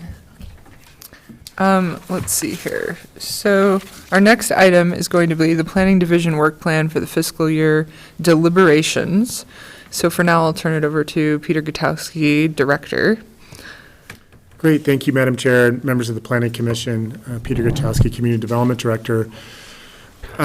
Staff prepared a memorandum that's in your packet that contains, hopefully you found it useful, 3 tables that identify items in our work program, and I'll just quickly highlight those tables. One is Table 1, which we characterized as priority discretionary and non-discretionary projects, all of which the Planning Commission is familiar with over the course of not just the previous hearing, but just based on the last several conversations that have occurred over the last 6 to 12 months.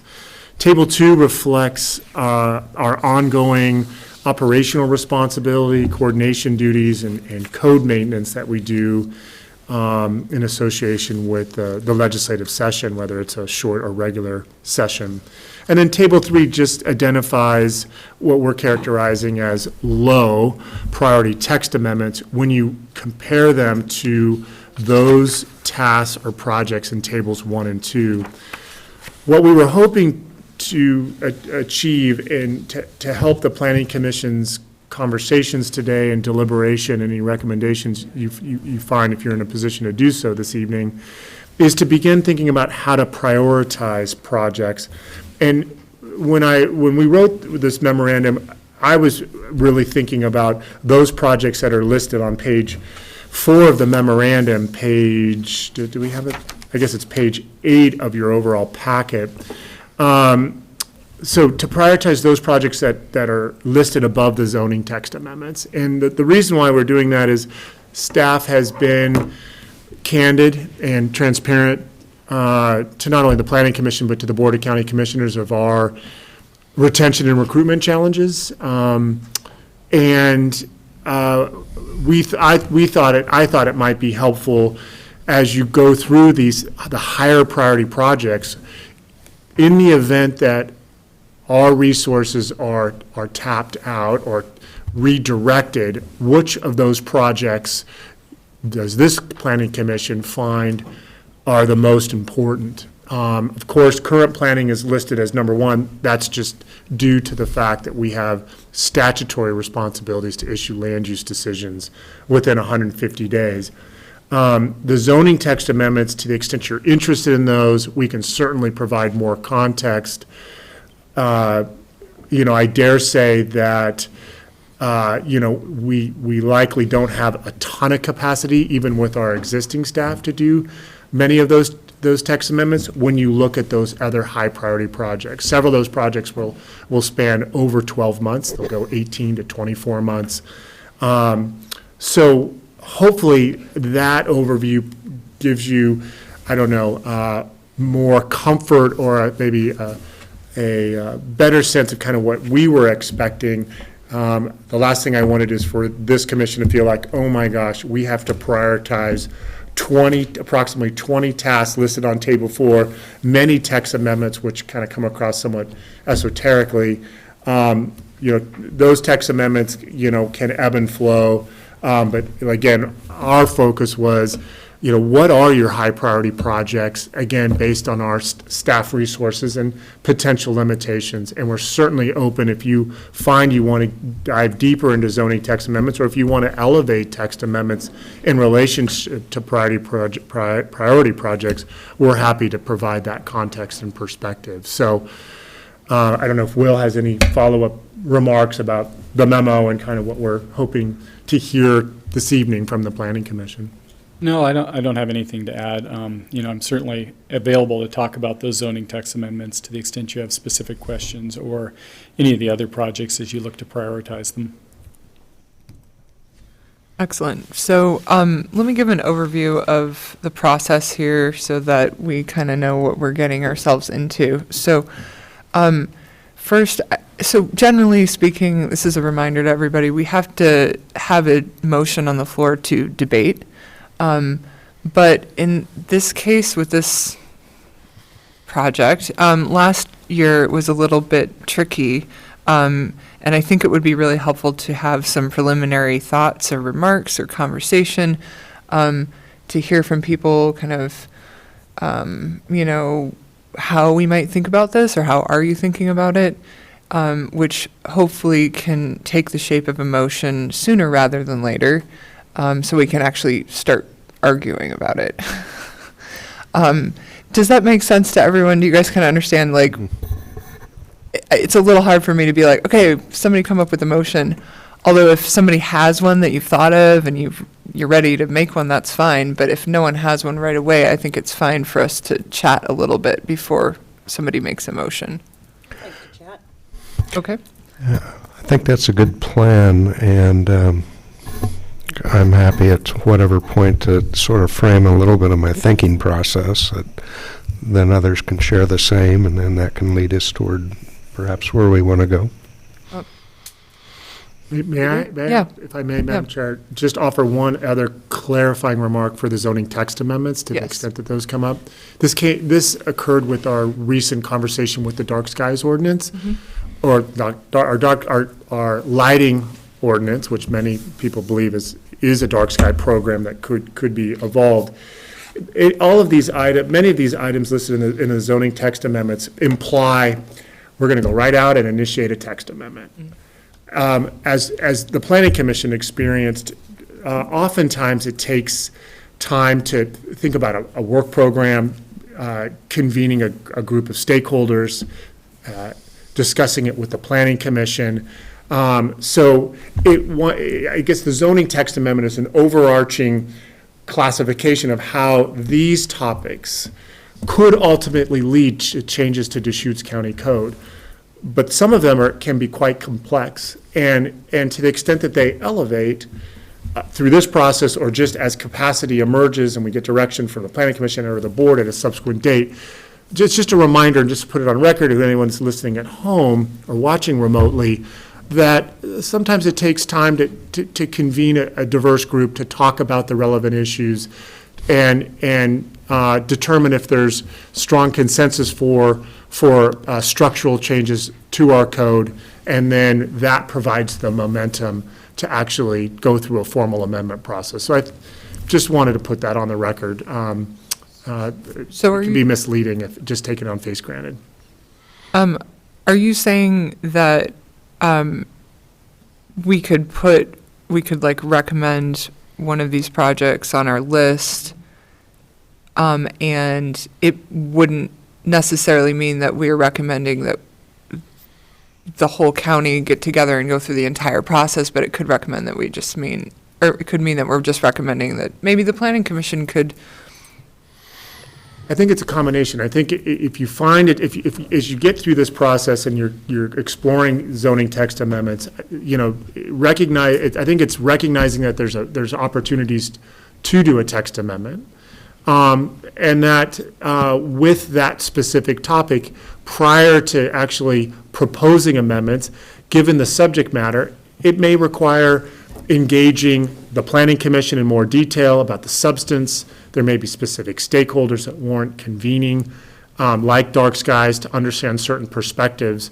And then with that thorough knowledge, input from the Planning Commission, ultimately from the Board of County Commissioners, that's when an amendment process would be initiated. So the clarification I wanted to make is these are potential deliverables into a zoning code, but as we've seen, it's to just assume that you can go straight to a code amendment can be a little presumptuous, just given the subject matter and how it can impact certain, constituents in our community.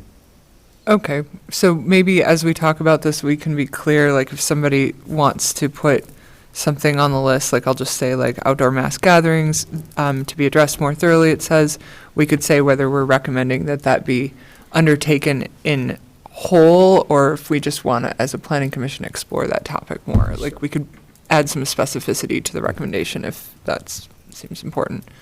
So, Commissioner Williams, you had mentioned that you have some preliminary thoughts. Since we are just starting, we have 3 grants. That's money we have. I think it's obvious that those should be priorities. Okay, great. Commissioner Swisher, how are you thinking about this? Well, mine was perhaps a little more global because I was thinking in terms of what's really in front of us and what's the future longer range impacts. And as that thinking went, it's this comprehensive plan that's coming up is absolutely huge and could set a stage for many years into our future. So any kind of work pertaining to that comprehensive plan seemed to rise right to the top in my mind there. Then there's safety kinds of issues, life safety, health, wellness. And so all of the wildfire kinds of things that the panel has done and gone through and studied, and any kind of code amendments and those kinds of things that need to be adjusted and taken care of in that zone seem to be an issue. And then I thought about the kinds of public input and the kinds of issues facing us right away, and heard a whole bunch of things about homeless and houseless and the housing crisis and those types of things. And so thinking that somehow continuing to get the code up to date about the new ADU law, as well as thinking about, I don't know, this is a big apple to bite, but this overnight lodging kind of issue countywide, and how that interplays with the cities, that came to mind in terms of thinking priority. And then certainly my own personal interests and values about, as most of you have known, I've muttered about water for 8 years and 2 months now in the Planning Commission, that how that particular issue, actually the county has very little control over the water and all of that kind of stuff, but it does have spillover about what do we approve to have happen, or what kind of codes are in place that starts to take into account of what is the status of our water resources. And that then, again, with my own personal issues about environmental sustainability and wildlife livability. And so those are how I framed my thinking in terms of trying to go down and through that. So ultimately, knowing that the county absolutely has a staffing issue, and as an aside, I really want to commend both Will and Peter for rescuing a former planner from the wilds of just to the west of us, and bringing Nicole Mardell back to us. I think it was a tremendous opportunity. I understand there's somebody else on the horizon out there that might be in the same category, so that's certainly a help, but it's a long ways away. And knowing your staffing issues, there's only so much time and energy that you can actually do. So then it brought me down to saying, okay, if I could only recommend a couple of things, what would it be? Well, get the comprehensive plan going, and then finally the public input whacks me over the face, and frankly, I've received more comments about the lighting ordinance than I have probably in the last 5 years on the Planning Commission, other than marijuana. And so that sort of raised up, and I'd say take care of the comprehensive plan and lighting. So that's my process, how I got there with the things I thought about and was important. And I don't have specifics at this point to say, gee, we should recommend this, this, and this. But that's kind of the framework of where I was going and how I got to those thoughts. That's really helpful. Also, just to throw this out there, there's a list of 1 to 10 here in our packet, and I already clarified with Will that it's arbitrary. Like it's okay for us to say, here's, like we could say, here's 3 projects that we think are important and they're in no particular order. Here's another group of 3 projects that are kind of our number 2 tier. Like it doesn't have to be 1, 2, 3, 4, 5, 6, 7, 8, 9, 10. So we have some options about how we structure the motion. So, and this is just a question from, a thought. So with the, State Bill 391, the accessory dwelling units, any way to tie in the accessory structure amendment? And I know that says amendment, so it's a text amendment. Is there any way that those two So it's interesting that you asked that. When the city of Bend was dealing with similar issues, they did them in parallel. One of the concerns that we've had with taking that approach is that the ADUs has been a priority for the Board of County Commissioners from the outset. And there's something in planning we call the Christmas tree problem, which it always seems like it's okay to hang another ornament on until the whole thing falls over. And there's some concern that making those processes tied to one another one could capsize the other. They both seem to be important. Certainly the accessory building is a major concern of current planning, and we could emphasize both of them, but there seems to be some benefit to running them independently of the other so that they stand or fall on their own. That makes a lot of sense. If we happen to recommend both of them, not as a together thing, but do we save any time or efficiency by doing them at this? I mean, I see what you're saying about the Christmas tree problem, but if they're independent projects, but we kind of tackle them around the same time, does that save any efficiency, or it doesn't really matter whether we tackle the ADU project right away and then we tackle the other one later on? There may be some minor efficiencies by running them together, but I don't think it's a tremendous one. One, we're dealing with new structures predominantly that people are hoping to build for ADUs. I think relatively few existing structures are going to be eligible for conversion. In the case of what's in the residential accessory buildings, what we run up against is, you are allowed to have residential accessory buildings, and there's a broad question about what's normal to that. Certainly having a garage is normal. People sometimes will have, some sort of sink or laundry room associated with that. But pretty soon, some of these start looking like houses. And we had one recently that had an accessory structure that had 3 full baths in it.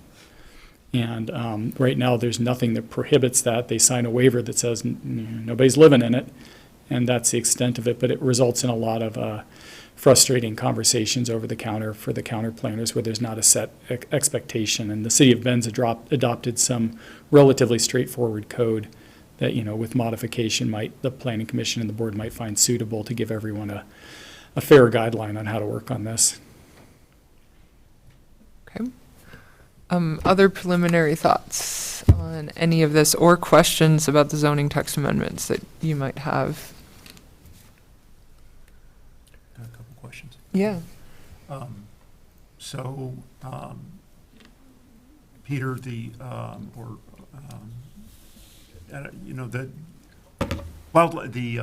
mule deer wildlife inventory, my understanding is a chapter or a component of the comp plan.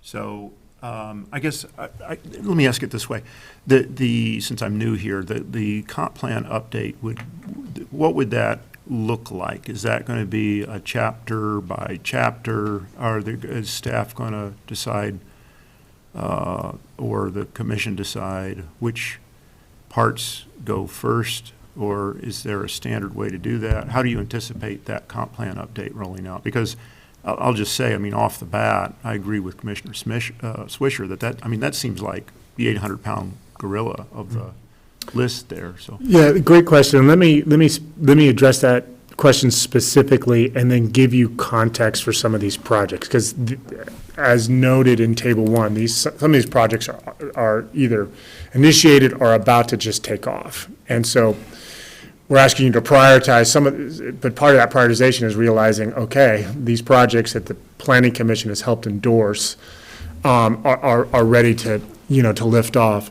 The comprehensive plan update is really going to be with the help of a consultant. It's going to be approximately a 24-month conversation with our community, with our stakeholders that update the narratives. So we have 4 chapters, 5 if you count a technical appendix. It's going to update the narratives of each. There's several sections. And we could see I should back up. We could see a dramatic reformatting of the comprehensive plan to make it as readable and dynamic and engaging as possible. Our plan's 10 years old. The way it's structured now, four main chapters with several sections within each chapter. One chapter is urbanization, others is dealing with kind of rural land use, rural development, and the first chapter is kind of citizen involvement, kind of setting the stage for what the comprehensive plan is. So all of those narratives will get revisited and updated to reflect our understanding of what it means to have a comprehensive plan in relationship to those various themes that reflect the statewide planning system. And then it will lead to validating or revising goals and policies to provide direction for the next 20 years. Separate from the comprehensive plan, the consultant is, and will help provide an update on where that process is under Planning Commission and staff comments. There'll be a separate document that is an early action plan that will be available. It'll identify those projects that could be tackled in the first 3 to 5 years. That document, I envision, will be made available when we start talking about our annual work plan every year, so the Planning Commission, the public can see what came out of the comprehensive plan and how it fits with other responsibilities to inform the work task. So think of the comprehensive plan as really just rebranding essentially the goals and policies for how we want to address growth and development over the next 20 years. To quickly provide an update on some of these high priority projects, I'll start with the mule deer inventory. That's not only an update to the comprehensive plan pertaining to wildlife, which is, I want to say it's section 2.5 or 2.6, it will also amend zoning code that pertains to development. It will specifically pertain to the wildlife area combining zone and some other chapters that cross-reference. But there will be regulatory teeth involved. Okay, so it's implementation. That is one that is going to lead to implementation. We plan, all things being equal, we plan on having Tanya Saltzman, who's leading that effort, to provide an update with the Planning Commission in May at the earliest or June at the latest. We anticipate open houses, work sessions, significant public engagement, and public hearings on that proposal this summer. Okay. The Tumalo Community Plan, well, would you mind just, I think it'd be helpful for the Planning Commission to know kind of where, to the extent that we know it as of April 14th, where is the Tumalo Community Plan, and kind of Sisters Country Trails, because we're about to kick those off. Yeah, certainly. So this is a little bit of spoilers, a little bit ahead of there, but the Sisters Country Trails and the Tumalo Community Plan are both funded in part by a ODOT grant. The Sisters Country Trail is a kind of a relatively smaller project working on the trail system there that is primarily led by Kittleson Associates with some staff operations on that. And we've got Nicole Mardell working on coordinating on that. Something that's coming up more imminently is the Tumalo Community Plan. So we have regional community plans, which are like mini comprehensive plans for specific areas in the county. And the Tumalo one has, been about 10 years since we've come there. So again, a Tumalo Community Plan would be as broad as us coming to the plan right now. And for those of you playing along at home, don't write this down yet, but the plan is on May 11th to go to the school gym there and invite the community out and say, hey, what's important to you in the biggest sense? Right. Not saying, hey, we're here to talk about X or Y specifically, but what are you interested? What's important to you?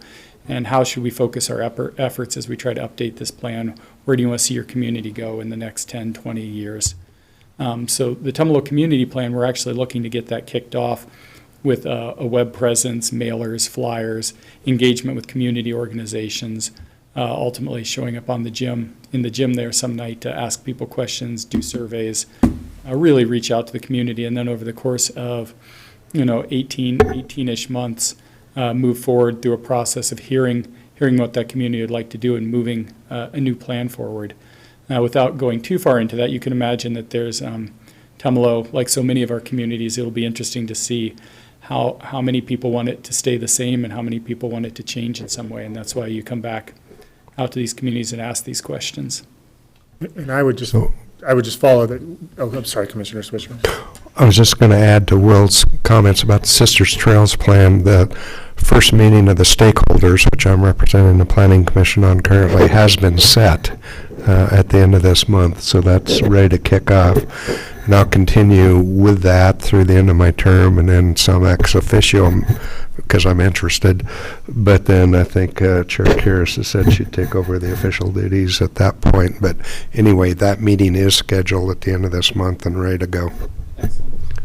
Yeah, I was just going to add, Madam Chair, that we hope to, hire a consultant late April, early to mid-May at the latest, and then that will kick it off, and we can give you more details about how the scope of work is evolving, and share that with you under Planning Commission and staff comments. But that's going to go live this summer. And the other project that's worth mentioning, just as you grapple with these projects, which are so prominent and have are starting to have a life of their own. The City of Bend Urban Growth Boundary Affordable Housing Project that pertains to House Bill 4079. It's a pilot project to allow for an expedited urban growth boundary. The first hearing is scheduled, and we consolidated this. To amend an urban growth boundary requires city action and county action, because we both, our comprehensive plans control the same boundary. It's a joint hearing with one hearings officer on May 10th. So they'll open the hearing for both a city process and a city application and a county application. It's the same urban growth boundary amendment. The city's responsibilities will differ because that's going to lead to annexation. So that project is property specific. It's not going to the Planning Commission. But it is a high priority for the board for reasons that, Commissioner Swisher noted with our housing challenges. The board won't ultimately be in a decision to hold the hearing and deliberate and make a decision sometime in the early next fiscal year. So I call that out as a special project because the board has us reporting on it quarterly. What's the status of that project? But that project will, Kyle Collins, who was here, who helped convene the water panel, is that point person for Deschutes County. So that's a project that should be, all things being equal, no appeals, should get adopted, sometime this summer, and then that will free up some additional capacity for him for some of the other projects that are listed. So then just two follow-up questions, if I can, Yes, to that now. It sounds like 3 or 4, I don't know, almost half that list above the zoning text amendments, maybe I'm not understanding, but already kind of have meetings set or a timeline kind of set. And I guess I'm going to ask my colleagues here or staff, I'm a little bit confused. I mean, what are we asked to do tonight if some of these things are set? And if it's my understanding too that does this process then does this same process go to the Board of Commissioners, and they're going to look de novo at this same list and make their own? So, thank you, and I recognize the awkwardness of this. As Commissioner Swisher noted, and actually our chair noted, last year, we didn't have these projects kind of in the queue and ignited and ready to go. And so it was truly a list of projects like Dark Skies, and we knew we were kind of vetting the comprehensive plan. We had to prepare an RFP. So it was much more an organic, here's a list of projects. We knew there were some that were a priority project, like we thought there was a possibility we might be able to implement the rural accessory dwelling unit legislation. It was passed in 2021 that spring, but we found out there were broken links, and all of a sudden that took the short session this year to fix it. But it was much more an organic process. And it's one of the reasons why I don't think the Planning Commission saw a lot of public testimony, is because those community members who are really passionate about land use and are involved in kind of the week-to-week, month-to-month conversations, they look at this list and they go, comprehensive plan update, Tumalo community plan update, rural accessory dwelling unit, you're going to update the wildlife inventory, you're going to update the transportation system plan. It's like, it's hard to, I got a great idea. Can I insert this in competition with these projects that have been building momentum for months? So in many respects, it's really, and I guess we could have said it, I wanted to have this conversation with the Planning Commission, but it's really validating what's in motion. And acknowledging that we have a tremendous team. We do have limitations on that team, and which projects are you really wanting to cement? The board, we have a budget request for the board to approve essentially, and we had $150,000 for the comprehensive plan. We thought we might initiate it this year, but we had some turnover with the director and other things that caused it to delay. But we have $150,000 in our budget this year that's going to carry over for next year. We're asking for $100,000, and I have administrative support for an additional $100,000, for up to $250,000 for a comprehensive plan update. So that's going to happen. The board is committed to that. As Commissioner Williams noted, we have a grant, a Transportation Growth Management Grant, which last year we thought ODOT would finalize that contract, but the state has its own procurement policies, and they have a history of it, and they have a lot in their queue. It took them longer to get that contract signed. It only got signed in this January, I think. And so we then had to, go through the process of finalizing the contract with ODOT to get that process working. So it's a long-winded way of saying, if you find yourself really wanting to endorse these projects, which have been in motion for some time, please do so. But as staff, we don't want to get in front of you, but at the same time, we're obligated to tell you, this planning commission in many respects has helped ignite some of these projects, and it just so happens, as we're talking right now, many of them are ready to go. Okay, that's up. Can I make a motion then? Actually, I'd like to make a comment first. So I appreciate that question because that was a perfect segue into my comment. So for me, in my thinking about this, at first I started off with, obviously we should do the grant projects because they have a grant and we've committed to doing them when we accepted the grant. Obviously we should do the comprehensive plan update. But really what occurred to me in my thinking about this was that, to me, if you're in the middle of a project or you've started it or you've already invested significant resources and time, you should not stop that project to do a different project. Finish what you started and then you can add other things. So because of what Peter just said, and that basically applying to almost everything on the list of bulleted point projects at the top here, in my thinking, I don't really feel the need to prioritize those in any particular order. I don't really know if that would be of value or not.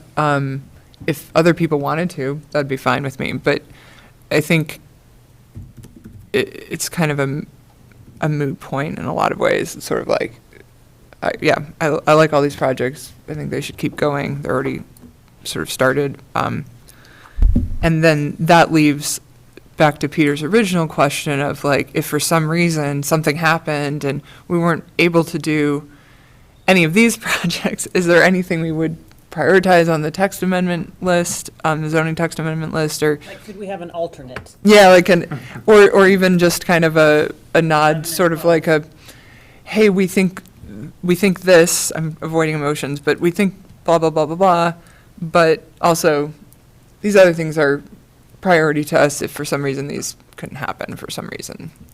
Like we saw with the ADU situation. We thought we were going to be able to do that, but then there were those broken links. So, I mean, not that that would happen with all of the projects on the list, but you never know. Those are my thoughts, and it sounds like Vice Chair Altman was ready to make a motion. I was, but I wanted to go back to what you were saying about prioritizing the projects that are on the list that it sounds like are already in motion. I think that that's probably up to Peter and staff, how they would prioritize it based on their, who they have on staff and what their skill set is and how far they are along in the project. So I think I agree with you that we don't really need to do that prioritization ourselves. It's enough to say, we support these projects and then let them work it out themselves. Based on what Peter had said, I thought that we could make a motion just to complement what he said, that now I forget the word that he used. We support these projects, we endorse. He said we endorse, we validate this list of 10 these 10 priority projects, and start with that as a motion, so we can just well, I guess I could make the motion, then we can have discussion. How about I do that?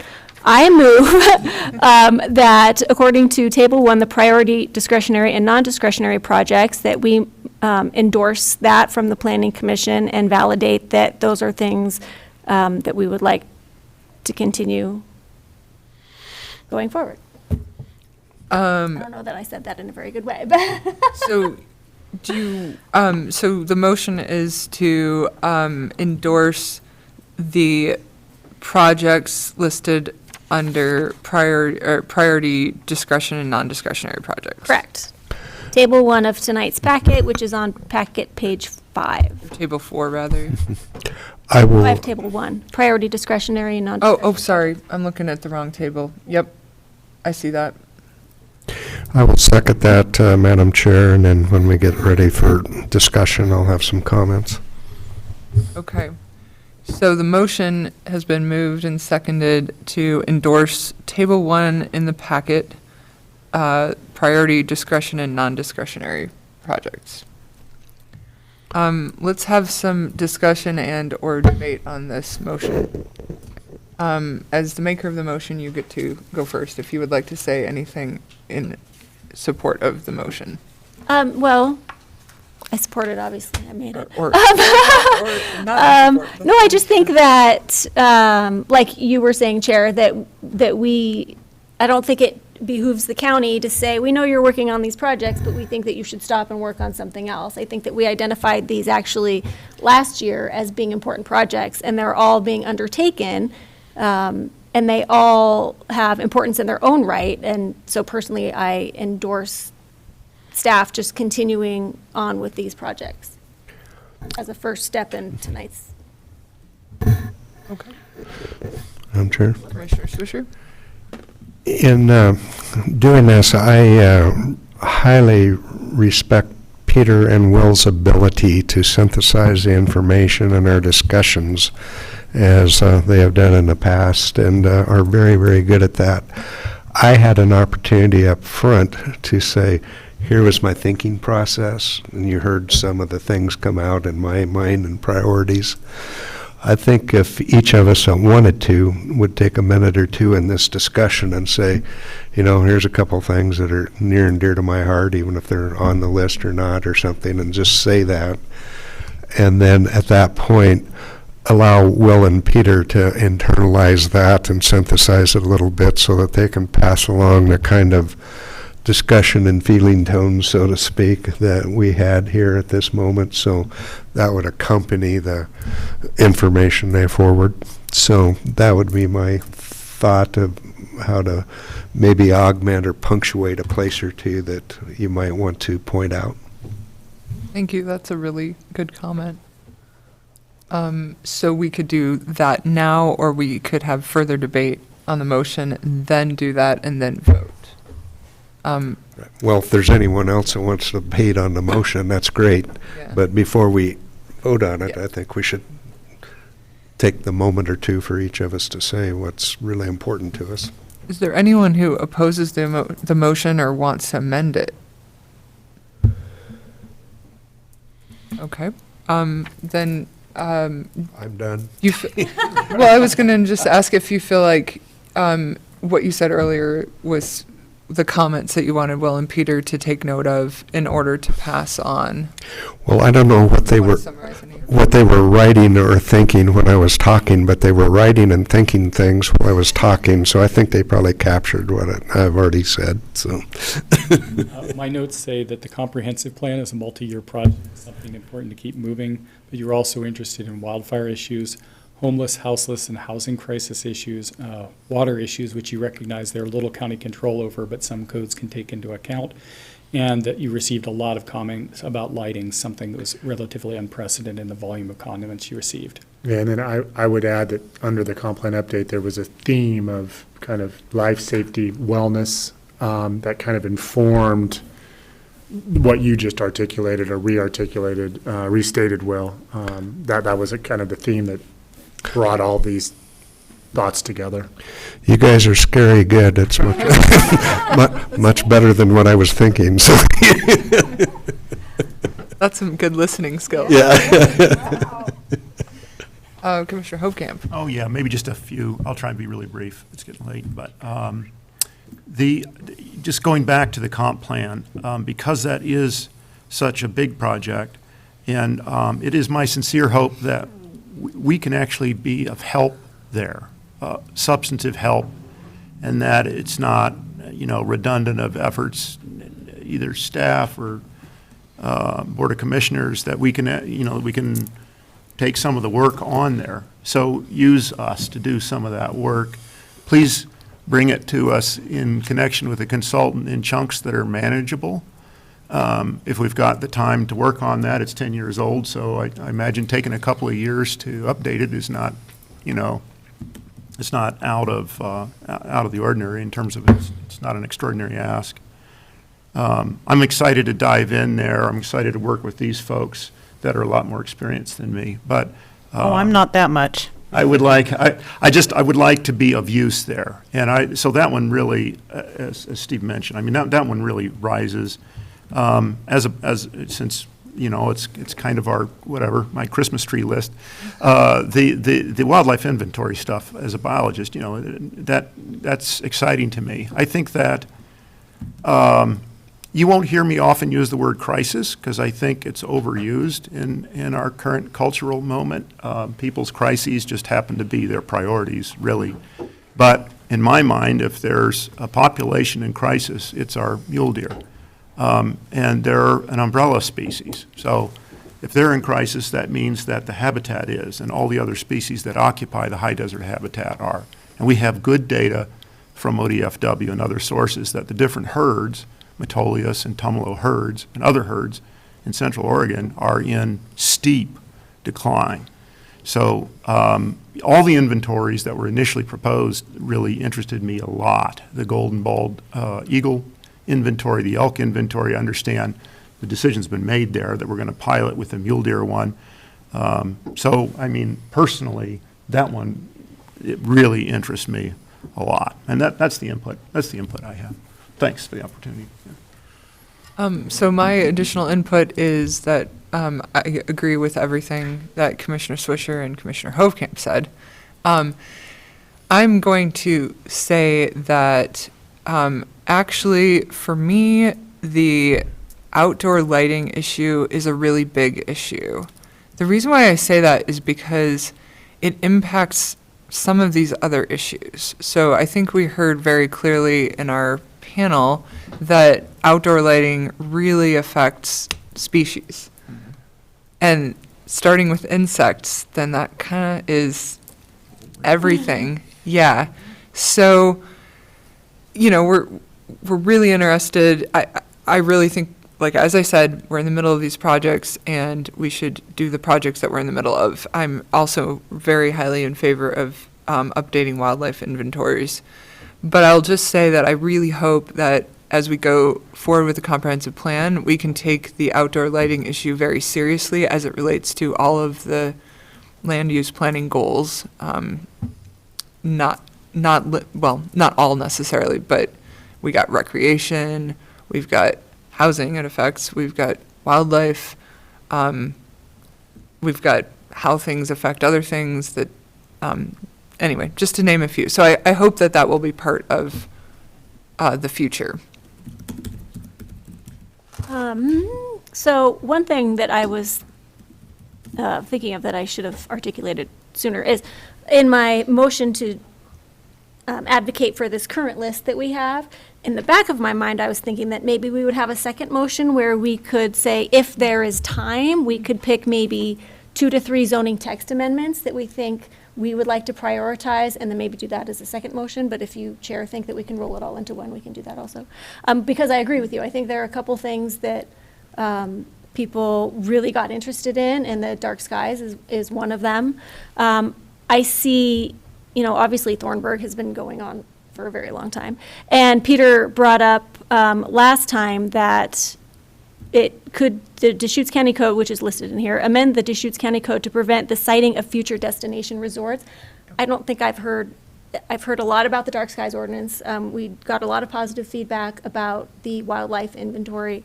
I think that this is one that really hits the community, and I think that people would really support that if we put it on the table and said that this is something the planning commission supports in doing. So I don't know if that's a later motion, but. Are you referring to no more resorts? Yes, but Peter said last meeting that the code would have to be updated in order to make that official, if I remember correctly. And it sounds like from the last meeting, we've hit that population number No. from no. when it was set. I thought it, okay. No, the courts, now it'll probably try to be relitigated, but the courts have essentially, in an acknowledged decision, have said that at the current destination resort map, when it was amended in approximately 2011, that controls eligibility, regardless of how the community has changed. So it's at the time of adoption that determines eligible lands. So that's where we go in and change the code. The county could amend the destination resort map, take lands off, and only recognize those resorts that are entitled and vested. And then, there's still under state law, one can amend a destination resort.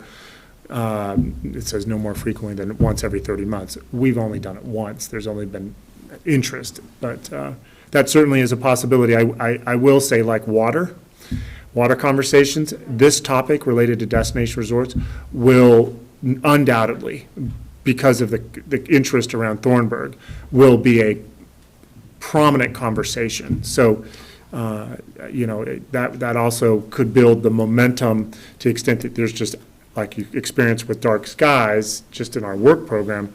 I venture to say, natural hazards, wildlife, destination resorts, there's a handful of items that I think are going to generate significant public interest, and of course, they cross-pollinate one another, right? It's all interconnected. But to your point, I should say, look at Commissioner Williams, to your point, yeah, the map still controls regardless of the population that we have today. And to what Peter just said, that would address what Commissioner Swisher was saying about water being important, and that's frequently the feedback that I hear the most from people is we don't have enough water to support more destination resorts. And if the state controls the water, Deschutes County amending the code can at least put a framework around where that expansion can only happen. And that would protect water. Yep. That would be our way, the county's way of doing it. Really well said, yeah. Commissioner, Just two things, and these might already be noted, that are kind of important to me. One's just the livability. I think we always need to keep that foremost for our population. What are we doing to make sure we stay a very friendly, livable environment? And the next one, which might be kind of related to, and again, I think this was brought up earlier, but I think it's going to become an ongoing issue, is the overnight lodging situation. So I think that needs to be something that we really probably ought to be talking about. Commissioner Williams? So, along with everyone else, mule deer wildlife inventory is a huge thing for me. I currently live near the boundary, but if we looked at the new map from a month or two ago, I am within that boundary. I actually live next to a wildlife area overlay that is a migration for elk and deer, and I will tell you that I have not seen a senior buck in my yard in a few years, and I used to see them all the time. I have not seen a senior bull this year, and I normally have a 40 to 50 head herd of elk, and so I'm seeing it personally, so that is a huge thing for me. And then I'll say, yep, I also have outdoor and greenhouse lighting control circled, and preventing future destination resorts. The other one I have would be the wireless telecommunication amendments, and I did not have time to fully look into it, but if it's what I'm interpreting, I think it's very important that we get internet access out to rural areas, because our children are hurt by not being able to keep up with the children in town that have internet, and we need to, especially when this pandemic hit, we saw it hugely, and I've been reading things about Sherman Camp, they're looking to get a new form of broadband or something out there. So if that's what I'm thinking it is, that would be something that is, I think, of importance, is making sure we've got the education going out to everyone. So I liked Vice Chair Altman's idea that we can vote on our first motion, and then I think it's simpler or less confusing to have two different recommendations, or two, unless anyone doesn't want to do that. That would be fine. If people feel like they want to amend the motion to include two parts, does anyone feel like they want to go that route? Or we go ahead and vote on the first one and then go see if anyone wants to make a So are you second. anticipating voting on the main motion that was stated, and then perhaps having an additional motion that would include all the comments that each of us provided as a list of topics? That would be secondary? Is that your concept? Almost, yeah. So somebody would have to make that motion, and they could make whatever second motion they wanted. Like somebody could just say, "Oh, I just think we also should include a list of these three," and then we would have to debate that. And then, but my question to you guys is, if that's going to happen, then do you want to do that now and have one two-part recommendation, or do we want to have just two separate processes here? So, Madam Chair, Yeah. basically, I favor on voting on this motion. We've had our conversation. These guys have synthesized it and have some kind of list. I'd favor voting on that motion, getting it off the table. Then if someone wants to make an additional motion about a particular priority or something, then we can continue with that. Seems like That would be what I favor. I feel that's reasonable. So then I will go ahead and call for a vote on the question of endorsing Table 1, the priority discretionary and non-discretionary projects. Is everybody clear on what we're voting on right now? Okay. Commissioner Williams? Oh, yes. Okay. Yes. Yes. Yes. Yes. I'll vote yes as well. So we have a unanimous vote to endorse Table 1, the priority discretionary and non-discretionary projects.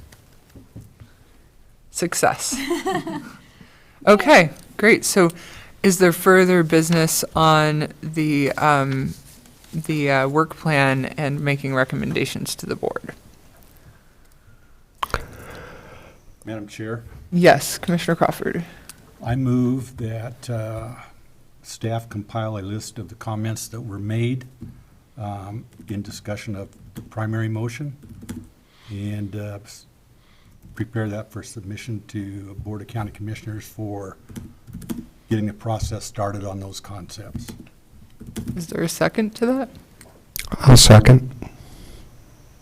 Okay. Commissioner Crawford, would you like to say some words about Certainly, this? I think all the things that were stated are very viable and are important to our county, and we cannot get things rolling until we get them on the table someplace. So I think this is our opportunity to get them in front of the Board of County Commissioners and say, hey, we need to be addressing these at some point. Okay. I'll say that I'm comfortable voting for this motion if I can just add one little comment to my comments. I had also put a mark next to the final item on there about updating regulations pertaining to temporary use vehicles, recreational vehicles. I was really moved by the testimony about that last meeting and really concerned about the impacts of the wetlands and the complications involved with that entire situation. And I know that to me, that doesn't rise to the level of canceling one of our current projects, but I do think it's actually really important. And I would also like to tackle that one sooner rather than later. Madam Chairman, I'm adamantly against that and would vote against it if you add that, but anyway, with a little humor, I just wanted to make you laugh, so. What am I missing? I don't understand the conversation. So, Commissioner Swisher? Just trying to break the tension, you know? No, I was surprised. I worked out in Black Butte Ranch last Friday. I did not realize the unhoused had hit the forests of Sisters. I did not know it was out there, and I saw it, and I was quite shocked to see RVs and tents straight along. Is that Highway 20 at that point? Highway It's not 20, Highway yeah. 26, but yeah, way up. Yeah, I was very surprised. And many of those are homeless encampments also. Oh, no, oh, yes, if they're right on Highway 20, I'm sure they're not camping for joy. Yeah, we heard that. I'm glad you elevated that. I mean, that testimony that we heard also struck me as really powerful. We heard it in the context of South County lands that we do have some purview over, and what we're talking about are federal lands that we really don't have much purview Correct. over. But it's all one issue, and it has the potential, despite, like out on China Hat, they're talking about now too. Again, that's federal lands, but I agree in elevating that with the comments. And for the record, I wholeheartely support that and appreciate your comment. Get that on the record. Okay. So is there further debate on the motion to, for staff to go ahead and compile a list of all of the comments that we made to recommend to the board? Addressing them at some point. Addressing them at some point. Right. Okay, thank you. That was the language I was missing. Is there any further debate on that motion? Is everyone clear what we're voting for? Okay. Commissioner Williams? Yes. Commissioner Cox? Yes. Yes. A reserved yes. I will also vote yes. So another unanimous vote in support of the motion to have staff compile a list of our comments and recommend to the board that they be addressed at some point. I don't know why that word. It's so hard for me. Okay, great. Is there any further business on the work plan? No further business. Okay, great. So then we can go ahead and move on to the final agenda item, which is going to be Planning Commission and staff comments. So let's go ahead and. Madam Chair? Oh, I'm sorry. Before we move to that, this is one item I would just like to get an answer to. Okay. I don't know if it'll be debate or anything else, but I guess this is a question to Peter. Does this body have anything to do with the rock pile right out here? Do you have any input to the county commissioners about it? Commissioners certainly can express their own, I have not, in my experience, have seen the Planning Commission address a city-related matter just because it's not in our jurisdiction. But what I would offer is, to the extent that there are opinions about the park across the street, that you can communicate, I would say, individually to the board about your perspective on the park and its contemplation for parking to serve the courthouse. I was just curious where, if there was, you know. I mean, that would be my suggestion in the Planning Commission. If the Planning, like I said, I've not seen the Planning Commission take an active role on a matter that's in the city limits, and certainly on a matter that is pertaining to county-owned property. But that's just what I'm offering to you. Okay. You certainly can. You are independent commission, and you can choose to, if you find that you want to elevate this as a commission, you have your own autonomy. If that became a land use action, would we be the applicant in front of the city? If, to the extent that to the extent that there's a land use process for parking, it would go to the city. If it required a land use entitlement, it would go to the city of Bend. Okay, and we might be the applicant if we're proposing the action? Yes, Deschutes County was the property owner. So we would be the applicant? We would be the applicant. Yeah, this park is not designated for parks and recreation. It's developed as I presume, a public facility. I presume the county has some type of master plan for this facility, but yes, to the extent that there's an entitlement that is necessary to develop a park, to meet certain standards, to serve, uses in this campus, it would go to the city of Bend, and the county would be the applicant. Interesting. I was just curious. Any other? I know where I stand on it, so yeah. I'll contact our commissioners. Okay. I'll have to pay attention more when I pull in next time. It's Wayfield, isn't it Wayfield? Is that, it's Wayfield, this area is being contemplated for Worrell, I'm sorry. Worrell Park. I think. Worrell Park is being considered for parking to serve, there's plans for the courthouse expansion, dealing with growth and demands for Is that the park on the river?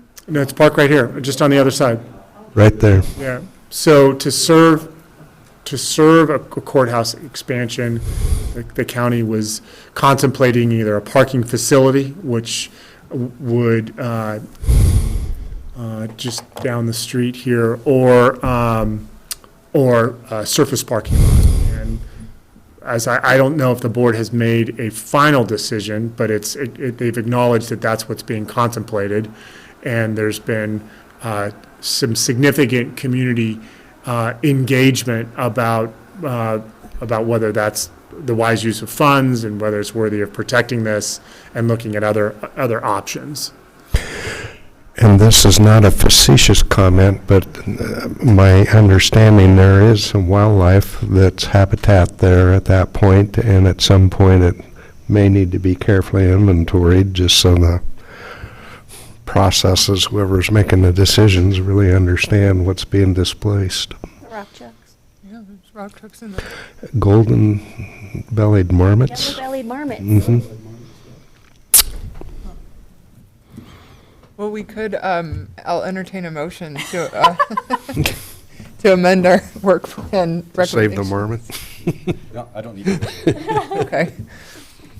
All right, so I'll turn it over to Peter Gutowski then for some staff comments. Yeah, thank you, Madam Chair. And I'll let Will provide updates on the dark skies discussion that occurred with the Board of County Commissioners recently, the comprehensive plan efforts to finalize a contract, and the role of the Planning Commission is being presently contemplated, which I think Commissioner Hovkamp will be pleased at that concept that's being finalized. I just have I'll share with you some other remarks. Today, it was announced that there's been some publicity about the CPI, the Consumer Price Index, and the COLAs as it pertains to Deschutes County employees and how it relates to the Sheriff's Office and other departments. The Board of County Commissioners, it was announced, they made a decision, it was announced to department heads and to staff today that the cost of living increase of 5.5% for next fiscal year will be applied to all county employees.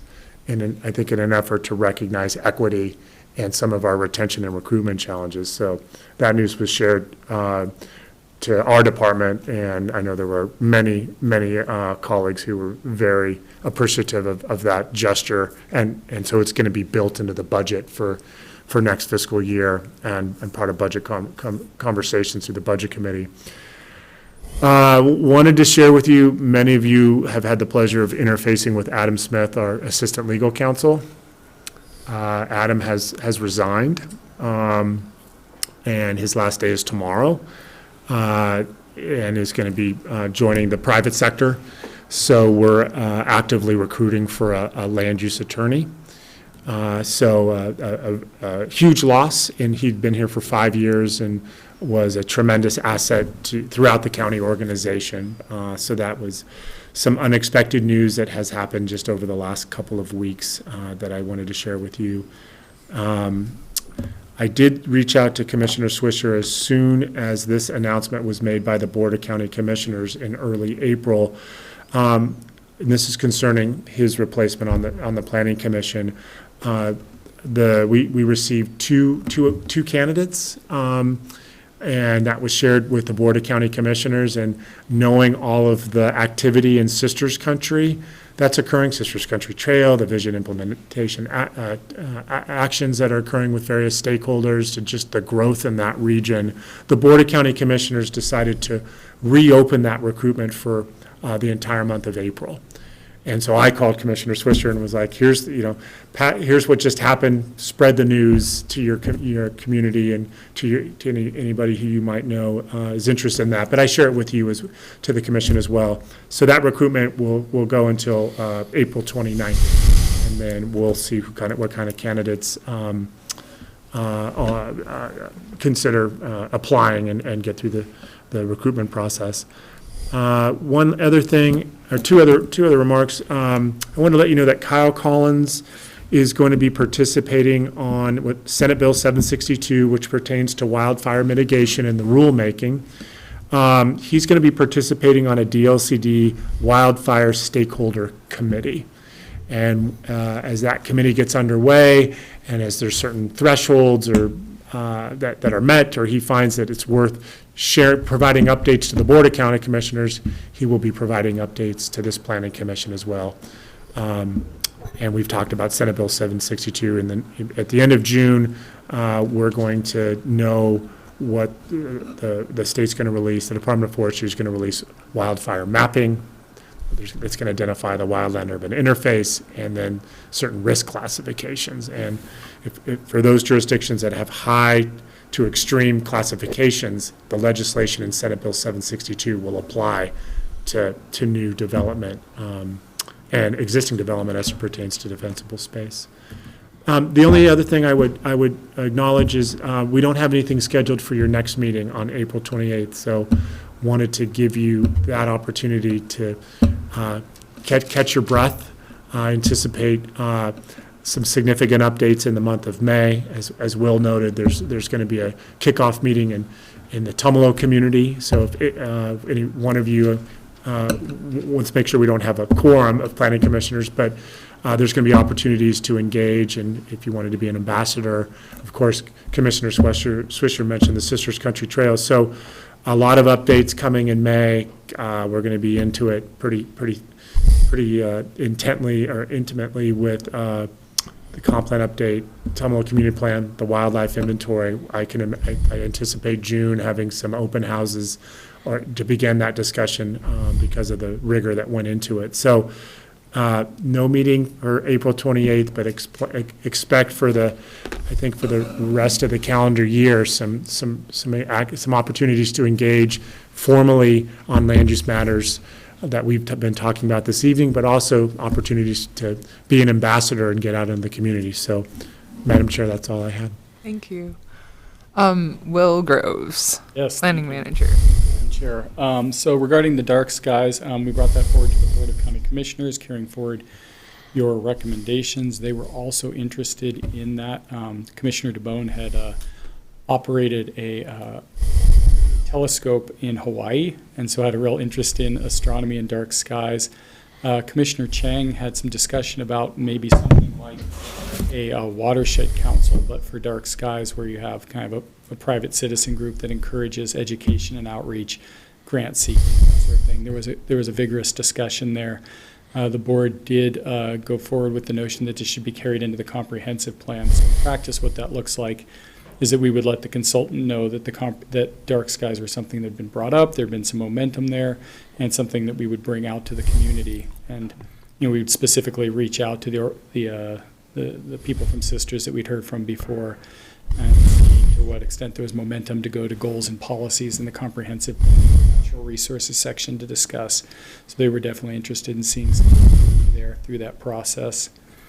With regard to the comprehensive plan, we're in negotiations with the consultant that was our preferred choice. Seems like that's going pretty well. Next step is to move forward to the board with an ask if they want to go to a notice of intent to award a contract. And to Commissioner Hovecamp's point, the staff and the and the consultant are inclined to use the Planning Commission as our citizen engagement body. So different jurisdictions take different approaches to this, and some of them would form new commissions, basically, or new bodies as outreach ambassadors, as well as a sounding board for what's happening in the comprehensive plan.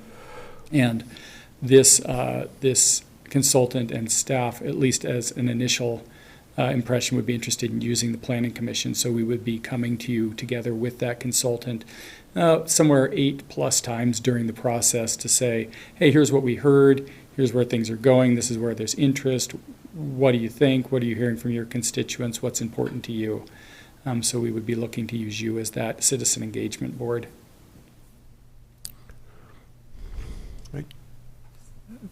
No more comments? No further comments. I guessed that. Okay. So Planning Commission comments. Okay. Stated mine already, so. Okay. My only comment is I said that I would participate in the Temalo Community Bike Pedestrian Committee, and I filled out my doodle poll, but unless nobody's told me, there's not been a meeting scheduled yet, but unless Will knows otherwise, but I will follow up I'm on just, that. I know that those meetings, the transportation element of the Temalo Community Plan is being managed by Kittleson, and so they're convening those meetings. So I'll make sure to follow up tomorrow and ensure that you hear if there's been anything scheduled. yeah, super. Other than that, I have no update. I thought tonight's discussion went really well. So thanks, Yeah, everyone. agreed. Yeah. Commissioner okay. Oh, I want to be careful how I say this, I guess, but, and I wasn't privy to the first panel on the water. So, and I know that these panels, individuals on the panels represent different perspectives and different interests and stuff. But it's difficult for me to sit and listen quietly to comments that trees and frogs and burrowing animals like quote skunks and badgers are significant problems to the river and to the challenges that we face with water shortages and over allocation in the Deschutes Basin. Personally, it's just difficult for me to hear that without commenting directly, but that's my role here, and so I'll learn it from you guys. But there was a lot of advocacy tonight for usage of the river, for adjustments between different irrigation districts and between senior rights holders and junior rights holders, but very, very precious little discussion about what's good for the river and what's good for the habitat. But again, I wasn't privy to the earlier panel, and yeah, I'll just acknowledge that shortcoming of mine, that it's difficult for me to hold my tongue sometimes. I do recommend, the first panel was also excellent. Yeah. And so I recommend you can watch it on the video. Just, you'll feel better. Yeah. Like, you'll feel a lot better. Yeah. But, will. and also thank you for being in that role and understanding the role of like listening and valuing everybody's remarks, even if they do hit a nerve. I really do appreciate your comments because there's been many times from my own personal points of view, you kind of bite your tongue a little bit and listen. But on the other hand, what you're saying is I agree a lot with. And so anyway, I appreciate you saying that. I have a few comments that'll take a minute or two, but I want to get them on the record tonight. So first of all, Peter's comments about the recruitment for my position, I did beat the brush a little bit more, and I had been talking to people in the community. It hasn't been a great response, but since in the last couple of weeks, I know of 3 different people out there that indicated that they're going to apply, one of which we talked about, and I think will be an excellent candidate. And I'm continuing to do that, so hopefully we'll get a replacement going so we have a timely transition and that type of thing. As I reflect just a little bit about time on the county, and I want to say this so it's on the record before I have a chance, is that my first real engagement with the county was 1999-2000, when the school district was worrying about building a new high school and those kinds of things. Where do we find property? And Deschutes County become instrumental in several pieces of land use actions and planning regarding bringing some property in through the U.S. Forest Service into sister school district hands, and then the zoning and those pieces that all had to go with that. And so that they were an extreme partner, very helpful and very tremendous.